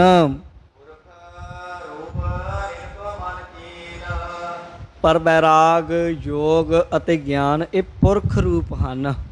ਇਹਨਾਂ ਦਾ ਜਿਹੜਾ ਪੁਲਿੰਗ ਹੈ ਨਾ, ਇਹ ਮਰਦ ਹੈਨ, ਇਸ ਲਈ ਪਰ ਮਾਇਆ ਜਿਹੜੀ ਉਹ ਇਸਤਰੀ ਲਿੰਗ ਹੈ। ਇਹ ਤਿੰਨ ਪੁਰਖ ਵਾਚੇ ਹਨ, ਤਿੰਨਾਂ ਨੂੰ ਭਰਮਾ ਲੈਂਦੀ ਆ। ਉਹ ਕੁਦਰਤੀ ਗੱਲ ਹੈ। ਇਸਤਰੀ ਪੁਰਸ਼ਾਂ ਨੂੰ ਭਰਮਾ ਸਕਦੀ, ਪਰ ਇਸਤਰੀ ਨੂੰ ਨਹੀਂ ਭਰਮਾ ਸਕਦੀ। ਇੱਦਾਂ ਹੀ ਪੁਰਸ਼ ਇਸਤਰੀ ਨੂੰ ਖਿੱਚ ਸਕਦੇ ਆਪਣੇ ਵੱਲ, ਅੰਦਰੋਂ ਕਿਤੇ ਖਿੱਚ ਹੁੰਦੀ ਕਿਤੇ ਨਾ ਕਿਤੇ, ਪਰ ਪੁਰਸ਼ ਨਾਲ ਨਹੀਂ ਭਰਮਾਇਆ ਜਾ ਸਕਦਾ। ਇੱਦਾਂ ਹੀ ਮਹਾਰਾਜ ਕਹਿੰਦੇ ਜਿਹੜੇ ਗਿਆਨ, ਵੈਰਾਗ, ਯੋਗ, ਇਹਨਾਂ ਤਿੰਨਾਂ ਦੇ ਵਿੱਚ ਦੀ ਜਦੋਂ ਕਿਤੇ ਮਾਇਆ ਗੇੜਾ ਮਾਰ ਜੇ ਨਾ, ਵੱਡੇ ਵੱਡੇ ਯੋਗੀਆਂ ਨੂੰ ਡੁਲਾ ਲੈਂਦੀ ਹੈ, ਵੱਡੇ ਵੱਡੇ ਵੈਰਾਗੀਆਂ ਦਾ ਵੈਰਾਗ ਤੋੜ ਦਿੰਦੀ, ਵੱਡੇ ਵੱਡੇ ਗਿਆਨੀ ਲੋਕਾਂ ਦਾ ਗਿਆਨ ਖੂੰਜੇ ਲਾ ਕੇ ਰੱਖ ਦਿੰਦੀ। ਮਾਇਆ ਇਸਤਰੀ ਰੂਪ ਹੈ। ਜਿਹਦੇ ਵੀ ਵਿਹੜੇ ਗੇੜਾ ਮਾਰ ਦੇਵੇ ਨਾ, ਇਹ ਝਾਂਜਰਾਂ ਜਿਹੀਆਂ ਆਪਣੀਆਂ ਛਣਕਾ ਜਾਵੇ ਮਾਇਆ। ਅਤੇ ਕਹਿੰਦੇ ਵੱਡੇ ਵੱਡੇ ਗਿਆਨੀ, ਵੱਡੇ ਵੱਡੇ ਯੋਗੀ ਅਤੇ ਵੱਡੇ ਵੱਡੇ ਵੈਰਾਗੀ ਵੈਰਾਗ ਤੋੜਦੇ ਦੇਖੇ ਹਨ। ਕਹਿੰਦੇ ਬਹੁਤ ਯਤਨ ਕਰਦਾ ਬੰਦਾ ਤਾਂ ਕਿਤੇ ਮਾਇਆ ਤੋਂ ਬਚ ਹੁੰਦਾ ਤਿੰਨਾਂ ਦੇ ਰਾਹੀਂ। ਪਰ ਜਿਹੜੀ ਭਗਤੀ ਹੈ, ਭਗਤੀ ਉਹ ਖੁਦ ਇਸਤਰੀ ਹੈ, ਪਤੀ ਵਰਤਾ ਨਾਰੀ ਦੀ ਤਰ੍ਹਾਂ ਹੈ। ਮਾਇਆ ਜਿੰਨਾ ਮਰਜ਼ੀ ਜੋ ਮਰਜ਼ੀ ਕਰੀ ਜਾਵੇ, ਮਾਇਆ ਭਗਤੀ ਨੂੰ ਨਹੀਂ ਜਿੱਤ ਸਕਦੀ, ਭਗਤੀ ਨੂੰ ਆਪਣੇ ਵੱਲ ਭਰਮਾ ਨਹੀਂ ਸਕਦੀ। ਇਸਤਰੀ ਨੂੰ ਇਸਤਰੀ ਭਰਮਾ ਨਹੀਂ ਸਕਦੀ, ਸੱਤਵਾਦੀ ਇਸਤਰੀ ਨੂੰ। ਅੱਜ ਕੱਲ੍ਹ ਤਾਂ ਨਵੇਂ ਕਾਨੂੰਨ ਪਾਸ ਹੋ ਰਹੇ, ਨਵੇਂ ਰਿਲੇਸ਼ਨ ਬਣ ਰਹੇ, ਉਹਨਾਂ ਦੀਆਂ ਗੱਲਾਂ ਨਹੀਂ। ਪਤੀ ਵਰਤਾ ਸ਼ਬਦ ਵਰਤਿਆ। ਜਾਗੀ ਹੋਈ ਸਿਆਣੀ ਸਮਝਦਾਰ ਪਤੀ ਵਰਤਾ ਇਸਤਰੀ ਹੈ ਜਿਹੜੀ, ਉਹਨੂੰ ਇਸਤਰੀ ਦੂਜੀ ਭਰਮਾ ਨਹੀਂ ਸਕਦੀ। ਇੱਦਾਂ ਹੀ ਜਿਹੜੀ ਮਾਇਆ ਹੈ, ਮਾਇਆ ਭਗਤੀ ਨੂੰ ਆਪਣੇ ਪਿੱਛੇ ਨਹੀਂ ਲਾ ਪਾਉਂਦੀ। ਪ੍ਰਭੂ ਮਿਲਾਵਾ ਹੈ, ਭਗਤੀ ਉਹਨੂੰ ਪਰਮਾਤਮਾ ਨਾਲ ਮਿਲਾ ਦਿੰਦੀ ਹੈ। ਮਾਇਆ ਹੈ ਤਾਂ ਨਕਟੀ, ਬਾਣੀ 'ਚ ਕਿਹਾ ਨਕਟੀ ਕਾ ਠਨਗਨ ਬਾਡਾ ਡੂੰ। ਠਨਗਨ ਕਹਿੰਦੇ ਡੋਰੂ ਨੂੰ, ਬਾਡਾ ਡੂੰ ਵੱਡਾ ਹੈ ਕਹਿੰਦੇ। ਇਹ ਨੱਕ ਕੱਟੀ ਦਾ ਡੋਰੂ ਇੱਦਾਂ ਦਾ ਹੈ, ਜਦੋਂ ਵੱਜਦਾ ਹੈ ਨਾ, ਡੁਗ ਡੁਗ ਡੁਗ ਡੁਗ ਕਰਦੀ ਨਾ, ਜਦੋਂ ਬਸ ਦੋ ਕੁ ਵਾਰ ਡੁਗ ਡੁਗ ਜੇ ਕਰਦੀ, ਇਹ ਮਹੇਸ਼ਵਰ ਸੂਤਰ ਦੀ ਤਰ੍ਹਾਂ ਇੱਦਾਂ ਦੇ ਅੱਖਰ ਕੱਢਦੀ ਕਿ ਵੱਡੇ ਵੱਡੇ ਵੈਰਾਗੀ, ਵੱਡੇ ਵੱਡੇ ਯੋਗੀ, ਵੱਡੇ ਵੱਡੇ ਗਿਆਨੀ ਇਹਦੀ ਖਿੱਚ ਵੱਲ ਚਲੇ ਜਾਂਦੇ।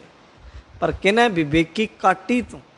ਪਰ ਜਿਹਨੂੰ ਕਿਸੇ ਨੂੰ ਬ੍ਰਹਮ ਗਿਆਨ ਗੁਰੂ ਨੇ ਦੇ ਦਿੱਤਾ ਭਗਤੀ ਦੇ ਰਾਹੀਂ, ਉਹ ਇਹ ਤੋਂ ਬਚ ਜਾਂਦਾ। ਨਹੀਂ ਤਾਂ ਇਹ ਨਕਟੀ, ਇਹ ਮਾਇਆ ਨਕਟੀ ਚਾਤੁਰ ਛਲ ਤੇ। ਕਹਿੰਦੇ ਛਲ ਕਰਨ ਵਿੱਚ ਮਾਇਆ ਨਕਟੀ ਨਟਨੀ ਦੇ ਵਾਂਗੂ ਚਾਤੁਰ ਹੈ, ਬੜੀ ਭੈੜੀ ਹੈ। ਜਿਵੇਂ ਮਮੋ ਠੱਗਣੀ ਨਹੀਂ ਹੁੰਦੀ, ਬੜੀ ਤੇਜ਼ ਹੁੰਦੀ, ਭਰਮਾ ਲੈਂਦੀ, ਇੱਦਾਂ ਮਾਇਆ ਰੂਪ ਬੜੇ ਬਦਲਦੀ। ਮਾਇਆ ਮਮਤਾ ਹੈ ਬਹੁ ਰੰਗੀ, ਬੜੇ ਰੰਗਾਂ ਵਿੱਚ। ਕਬੀਰ ਜੀ ਕਹਿੰਦੇ ਕਬੀਰ ਆਈ ਮੁਝ ਹੈ ਪਹਿ, ਅਨਕ ਕਰੇ ਕਰ ਭੇਸ਼, ਹਮ ਰਾਖੇ ਗੁਰੇ ਆਪਣੇ ਉਨ ਕੀਨੋ ਆਦੇਸ਼। ਬੜੇ ਰੂਪ ਜੇ ਬਦਲ ਆਉਂਦੀ ਹੈ, ਪਰ ਭਗਤੀ ਵਾਲਿਆਂ ਤੋਂ ਇਹ ਬਚ ਨਹੀਂ ਪਾਉਂਦੀ। ਉਹ ਇਹਨੂੰ ਸਮਝ ਜਾਂਦੇ, ਬਾਕੀ ਮਾਰੇ ਜਾਂਦੇ ਇਹਦੇ ਅੱਗੇ। ਬਲ ਬੜਾ ਇਹਦੇ ਵਿੱਚ, ਤਾਕਤ ਬੜੀ ਆ, ਸਭ ਨੂੰ ਭਰਮਾ ਲੈਂਦੀ ਆਪਣੇ ਵੱਲ।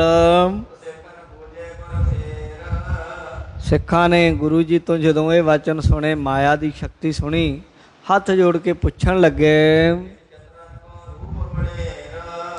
ਮਹਾਰਾਜ ਸੱਚੇ ਪਾਤਸ਼ਾਹ, ਇਹ ਤਾਂ ਤੁਸੀਂ ਬੜਾ ਇਹਨਾਂ ਚਾਰਾਂ ਬਾਰੇ ਰੂਪ ਦੱਸਿਆ ਚਾਰਾਂ ਦਾ, पर गुरु पातशाह जी चारे बैराग योग भगती ज्ञान इन्हां चारां दा रूप सानू दसो किवें किवें है ਜਿਹਦੇ ਕਰਕੇ ਚਾਰੇ ਪ੍ਰਾਪਤ ਹੋ ਜਾਣ ਸਾਨੂੰ ਜਿਹਦੇ ਕਰਕੇ ਸਾਨੂੰ ਪਤਾ ਲੱਗੇ ਵੀ ਹੁਣ ਕਿਹੜਾ ਸਾਡੇ ਵਿੱਚ ਕਈ ਵਾਰ ਬੰਦੇ ਉੱਤੇ ਚੰਗੀ ਅਵਸਥਾ ਹੁੰਦੀ ਪਤਾ ਨਹੀਂ ਹੁੰਦਾ ਉਹਨੂੰ ਮੈਂ ਕਿੱਥੇ ਵਿਚਰ ਰਿਹਾ ਕਿਸੇ ਪਖੰਡੀ ਦੇ ਪਿੱਛੇ ਲੱਗ ਜਾਂਦਾ ਹੈ ਸਗੋਂ ਚੰਗੀ ਜਿਹੜੀ ਮਨੋਦਸ਼ਾ ਹੁੰਦੀ ਉਹਨੂੰ ਵੀ ਵਿਗਾੜ ਬੰਦਾ ਪੈਂਦਾ ਹੈ ਮਹਾਰਾਜ ਨੂੰ ਕਹਿਣ ਲੱਗੇ ਸੱਚੇ ਪਾਤਸ਼ਾਹ ਚਾਰਾਂ ਬਾਰੇ ਸਾਨੂੰ ਸੋਝੀ ਬਖਸ਼ੋ ਜਿਹਦੇ ਕਰਕੇ ਜਨਮ ਅਤੇ ਮਰਨ ਤੋਂ ਅਸੀਂ ਬਚ ਜਾਈਏ ਮੁੜ ਕੇ ਸਾਨੂੰ ਜਨਮ ਮਰਨ ਨਾ ਪਵੇ ਭੋਗਣਾ ਮਹਾਰਾਜ ਸੱਚੇ ਪਾਤਸ਼ਾਹ ਕਿਰਪਾ ਕਰਕੇ ਦੱਸੋ ਜਿਹਦੇ ਕਰਕੇ ਅਸੀਂ ਪ੍ਰਮਾਤਮਾ ਦਾ ਆਨੰਦ ਰੂਪ ਹੈ ਜਿਹੜਾ ਪ੍ਰਮਾਤਮਾ ਦਾ ਰੂਪ ਉਹਦੇ ਵਿੱਚ ਸਮਾਏ ਰਹੀਏ ਅਸੀਂ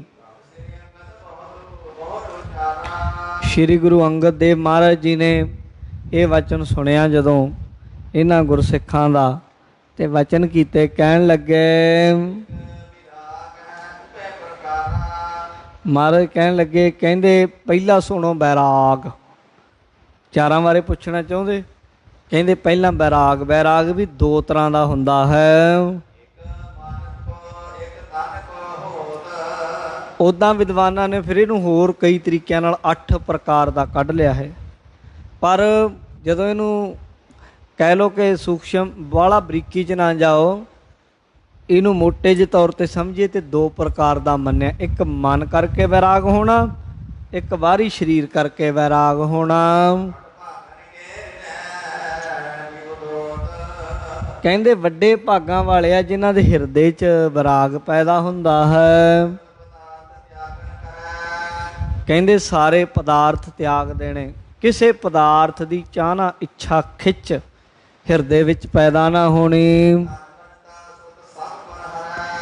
ਧਨ ਪਤਨੀ ਪੁੱਤਰ ਸਭਨਾਂ ਨੂੰ ਜਾਣਨਾ ਵੀ ਇਹ ਚਲੇ ਜਾਣ ਵਾਲੇ ਆ ਇਹਨਾਂ ਨੂੰ ਜਿੰਨਾ ਮਰਜ਼ੀ ਘੁੱਟ ਘੁੱਟ ਕੇ ਫੜ ਕੇ ਰੱਖਾ ਇਹਨਾਂ ਨੂੰ ਪਰ ਫੜੇ ਨਹੀਂ ਜਾਣੇ ਇਹਨਾਂ ਨੂੰ ਜਿੰਨੀਆਂ ਮਰਜ਼ੀ ਤਕੜੀਆਂ ਤੋਂ ਤਕੜੀਆਂ ਗੰਢਾਂ ਬੰਨ੍ਹ ਲਵਾਂ ਪਰ ਰਹਿ ਨਹੀਂ ਹੋਣੀਆਂ ਇਹ ਟੁੱਟ ਜਾਣ ਵਾਲੀਆਂ ਗੰਢਾਂ ਹਨ ਪਿਆਰ ਦੀਆਂ ਮਹਾਰਾਜ ਕਹਿੰਦੇ ਇਹ ਸਾਰੀਆਂ ਚੀਜ਼ਾਂ ਨੂੰ ਹਟ ਕਰ ਬਾਹਰ ਕੋ ਤਜ ਦੇਤ ਕਈ ਬੰਦੇ ਇਹ ਬਾਹਰਲੀਆਂ ਚੀਜ਼ਾਂ ਨੂੰ ਹਟ ਕਰਕੇ ਛੱਡ ਵੀ ਦਿੰਦੇ ਆ ਲੈ ਵੀ ਹੱਥ ਨਹੀਂ ਲਾਉਣਾ ਲਓ ਵੀ ਪਤਨੀ ਦੇ ਮੱਥੇ ਨਹੀਂ ਲੱਗਣਾ ਲਓ ਵੀ ਬੱਚਿਆਂ ਨੂੰ ਛੱਡ ਜਾਣਾ ਕਈ ਬੰਦੇ ਛੱਡ ਜਾਂਦੇ ਜਿਵੇਂ ਜੋਗੀ ਭਰਥਰੀ ਛੱਡ ਕੇ ਗਿਆ ਸੀ ਪਰ ਮਨ 'ਚ ਵਾਸ਼ਨਾ ਰਹਿੰਦੀ ਆ ਹਿਰਦੇ 'ਚ ਰਹਿੰਦੀ ਹੰਕਾਰੇ ਨਹੀਂ ਜਾਂਦਾ ਲੋਕਾਂ ਨੂੰ ਕਹਿਣਾ ਮੈਂ ਘਰ ਛੱਡਿਆ ਮੇਰਾ ਘਰ ਬੜਾ ਵੱਡਾ ਸੀ ਘਰ ਵਾਲੀ ਛੱਡਿਆ ਆ ਬੱਚੇ ਛੱਡਿਆ ਆ ਛੱਡਿਆ ਉਹ ਛੱਡਿਆ ਕੀ ਤੂੰ ਤਾਂ ਨਾਲ ਲੈ ਕੇ ਆਇਆ ਸਾਰਾ ਕੁਝ ਉਹਨਾਂ ਦਾ ਹੰਕਾਰ ਤੇ ਨਹੀਂ ਛੱਡਿਆ ਕਬੀਰ ਜੀ ਤੇ ਕਹਿੰਦੇ ਮਾਨ ਮੁਨੀ ਮੁਨਵਰ ਗਲੇ ਮਾਨ ਸਭੈ ਕੋ ਖਾਏ ਕਹਿੰਦੇ ਅਸਲ ਤੇ ਮਾਨ ਛੱਡਣਾ ਕਬੀਰ ਮਾਇਆ ਤਜੀ ਤੋ ਕਿਆ ਹੁਆ ਜੋ ਮਾਨ ਤਜਿਆ ਨਹੀਂ ਜਾਏ ਮਾਨ ਮੁਨੀ ਮੁਨਵਰ ਗਲੇ ਮਾਨ ਸਭੈ ਕੋ ਖਾਏ ਕਈ ਵਾਰ ਬੰਦਾ ਬਾਹਰੀ ਤੌਰ 'ਤੇ ਹਟ ਕਰਕੇ ਚੀਜ਼ਾਂ ਨੂੰ ਛੱਡ ਪੈਂਦਾ ਪਰ ਅੰਦਰੋਂ ਤੇ ਉਹਨਾਂ ਦੇ ਨਾਲ ਹੀ ਜੁੜਿਆ ਹੈ ਇਹ ਪਹਿਲਾ ਵੈਰਾਗ ਹੈ ਹਠ ਵੈਰਾਗ ਦੂਜਾ ਅਸਲ ਵੈਰਾਗ ਜਿਹਨੂੰ ਸੱਚਾ ਵੈਰਾਗ ਆਖਿਆ ਜਿਹਨੂੰ ਬਾਣੀ 'ਚ ਆਖਿਆ ਬੂਝ ਵੈਰਾਗ ਕਰੇ ਜੋ ਕੋਏ ਅਸਲ ਸੱਚਾ ਵੈਰਾਗ ਉਹ ਕੀ ਹੈ ਧਰਤੀ ਤੋਂ ਲੈ ਕੇ ਬ੍ਰਹਮ ਲੋਕ ਤੱਕ ਦੇ ਜਿੰਨੇ ਵੀ ਪਦਾਰਥ ਹੈ ਬ੍ਰਹਮੇ ਦੇ ਲੋਕ ਤੱਕ ਪੁਰੀਆਂ ਤੱਕ ਜੋ ਕੁਝ ਵੀ ਹੈ ਜਿਹਨੂੰ ਬਿਲਕੁਲ ਐ ਸਮਝੇ ਗੰਦ ਦੀ ਤਰ੍ਹਾਂ ਮੈਲੇ ਦੀ ਤਰ੍ਹਾਂ ਕੱਖ ਵੀ ਨਹੀਂ ਜਿਵੇਂ ਕਾਂ ਕਿਤੇ ਤੁਰੇ ਜਾਂਦੇ ਕੱਪੜਿਆਂ 'ਤੇ ਆਪਣਾ ਕਾਰਵਾਈ ਕਰ ਜਾਏ ਬਿੱਠ ਮਾਰ ਜਾਏ ਤੇ ਕੋਈ ਸਾਂਭ ਕੇ ਥੋੜ੍ਹਾ ਰੱਖਦਾ ਵੀ ਯਾਦਗਾਰੀ ਰੱਖਾਂਗੇ ਬੜੀ ਚੰਗੀ ਚੀਜ਼ ਅਗਲਾ ਕਹਿੰਦਾ ਸਿੱਟੋ ਭਰਾਂ ਗੰਦ ਕਿੰਨੀ ਗਲਾਨੀ ਹੁੰਦੀ ਆ ਇੱਦਾਂ ਦੁਨੀਆ ਤੋਂ ਲੈ ਕੇ ਬ੍ਰਹਮ ਲੋਕ ਦੇ ਹਰੇਕ ਪਦਾਰਥ ਦੇ ਵਿੱਚੋਂ ਗਲਾਨੀ ਪੈਦਾ ਹੋ ਜਾਣੀ ਅੰਦਰ ਖਿੱਚਣਾ ਪੈਦਾ ਹੋਣੀ ਇਹ ਅਸਲ ਵੈਰਾਗ ਬੂਝ ਵੈਰਾਗ ਹੈ ਕਿਸੇ ਚੀਜ਼ ਦੀ ਵਾਸ਼ਨਾ ਦਿਲ 'ਚ ਪੈਦਾ ਹੀ ਨਾ ਹੋਣੀ, ਵਾਸ਼ਨਾ ਹੀ ਨਾ ਹੋਣੀ, ਫਿਰ ਕੀ ਕਰੂਗਾ ਕੋਈ? ਜਦੋਂ ਕਿਸੇ ਚੀਜ਼ ਦੇ ਅੰਦਰ ਵਾਸ਼ਨਾ ਹੀ ਨਹੀਂ, ਫਿਰ ਕਿੱਡੀ ਕੋਈ ਚੀਜ਼ ਕੋਈ ਕੋਲ ਰੱਖਦਾ ਹੈ, ਉਹਦਾ ਕੁਝ ਵੀ, ਉਹਦਾ ਕੀ ਵਿਗਾੜੋਗੇ? ਕੁਝ ਵੀ ਨਹੀਂ ਹੋ ਸਕਦਾ ਉਹਦਾ। ਮਹਾਰਾਜ ਕਹਿੰਦੇ ਜਿਵੇਂ ਸੁਪਨੇ ਦੇ ਵਿੱਚ ਕਿੰਨੀਆਂ ਸੋਹਣੀਆਂ ਤੋਂ ਸੋਹਣੀਆਂ ਚੀਜ਼ਾਂ ਦੇਖਦੇ ਹਾਂ ਆਪਾਂ, ਪਰ ਜਦੋਂ ਉੱਠਦੇ ਸਭ ਛੱਡ ਦਿੰਦੇ ਨਾ ਵੀ ਸੁਪਨਾ ਹੀ ਸੀ। ਇਉਂ ਹੀ ਜਿਹੜਾ ਅਸਲ ਵੈਰਾਗੀ ਹੈ ਉਹ ਜਿਵੇਂ ਸੁਪਨੇ ਦੇ ਪਦਾਰਥਾਂ ਦੇ ਨਾਲ ਆਪਾਂ ਮੋਹ ਨਹੀਂ ਕਰਦੇ। ਕੋਈ ਮੂਰਖ ਰੋਂਦਾ ਹੋਵੇ, ਹਾਏ ਸੁਪਨੇ 'ਚ ਬੜਾ ਵੱਡਾ ਮਹਿਲ ਸੀ, ਕਿਵੇਂ ਉੱਜੜ ਗਿਆ, ਪਤਾ ਹੀ ਹੈ ਸੁਪਨੇ। ਇੱਦਾਂ ਹੀ ਗਿਆਨੀ ਪੁਰਸ਼ ਹੈ ਜਿਹੜਾ ਅਸਲ ਵੈਰਾਗੀ, ਸਭ ਕਾਸੇ ਨੂੰ ਸੁਪਨੇ ਦੀ ਸਮਾਨ ਜਾਣ ਕੇ ਛੱਡ ਦਿੰਦਾ ਹੈ। ਜਿਹੜੇ ਪਦਾਰਥ ਮਿਲਿਆ ਪਰਾਲਬਧ ਨਾਲ ਮਿਲਿਆ, ਕੋਈ ਪਿੱਛੇ ਕੀਤਾ ਸੀ, ਕੁਝ ਭੋਗ ਲਿਆ, ਕੁਝ ਬਚਿਆ ਸੀ, ਉਹ ਪਰਾਲਬਧ ਬਣ ਗਈ, ਉਹ ਅੱਗੇ ਮਿਲ ਗਿਆ। ਕਹਿੰਦੇ ਭੋਗਦਾ ਹੈ ਪਰਾਲਬਧ ਕਰਕੇ, ਪਰ ਮਨ ਉਹਨਾਂ 'ਚ ਜੁੜਿਆ ਨਹੀਂ ਗੁਰਸਿੱਖ ਦਾ। ਆਪਣੇ ਨਿੱਜੀ ਸਰੂਪ ਨਾਲ ਆਪਣੀ ਬਿਰਤੀ ਜੋੜ ਕੇ ਰੱਖਦਾ ਹੈ, ਆਪਣੇ ਮਨ ਨੂੰ ਵਿਸ਼ਿਆਂ ਦੀ ਵਾਸ਼ਨਾ ਤੋਂ ਉਲਟ ਰੱਖਦਾ ਹੈ, ਦੂਜੇ ਪਾਸੇ ਰੱਖਦਾ, ਵਿਸ਼ਿਆਂ ਵੱਲ ਜੋੜਦਾ ਨਹੀਂ। ਉਂਝ ਤੇ ਲੋਕੀ ਯਤਨ ਕਰਦੇ, ਵੱਡਾ ਖਰਚ ਕਰਦੇ ਵਿਸ਼ਿਆਂ ਵੱਲ ਜੁੜਨ ਦਾ, ਪਰ ਗੁਰਮੁਖ ਇਸ ਚੀਜ਼ ਦੇ ਬਿਲਕੁਲ ਬਿਲਕੁਲ ਦੂਜੇ ਮਾਰਗ 'ਤੇ, ਦੂਜੇ ਕਿਨਾਰੇ 'ਤੇ, ਦੂਜੀ ਤਰਫ ਹੁੰਦਾ ਹੈ। ਉਹ ਵਿਸ਼ਿਆਂ ਦੀਆਂ ਵਾਸ਼ਨਾਵਾਂ ਤੋਂ ਆਪਣੇ ਮਨ ਨੂੰ ਮੋੜਦਾ ਹੈ।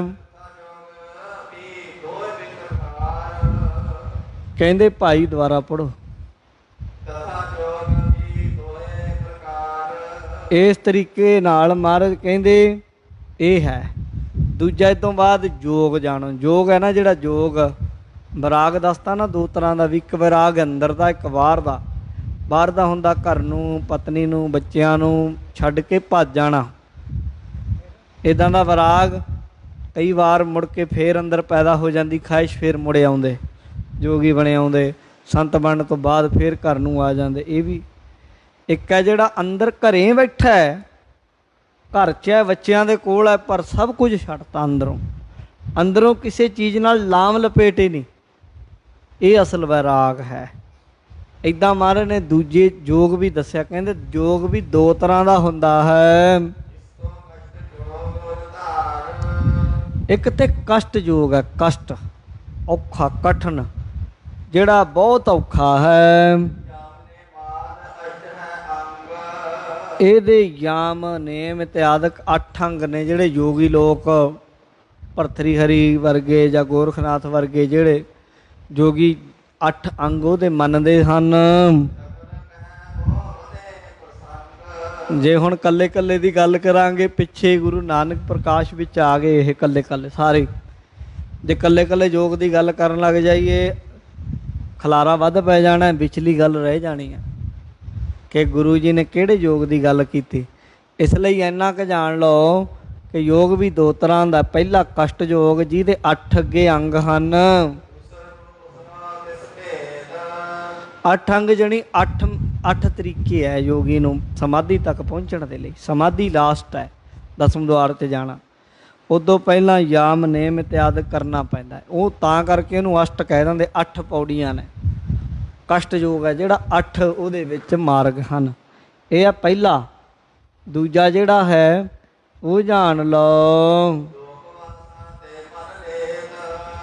ਮਹਾਰਾਜ ਕਹਿੰਦੇ ਜਿਹੜਾ ਹੈ ਨਾ ਅਗਲਾ ਦੂਜਾ, ਦੂਸਰ ਰੂਪ ਸੁਨੋ ਤਿਸ ਭੇਦ, ਰੋਕ ਵਾਸ਼ਨਾ ਤੇ ਮਨ ਲੇਤ।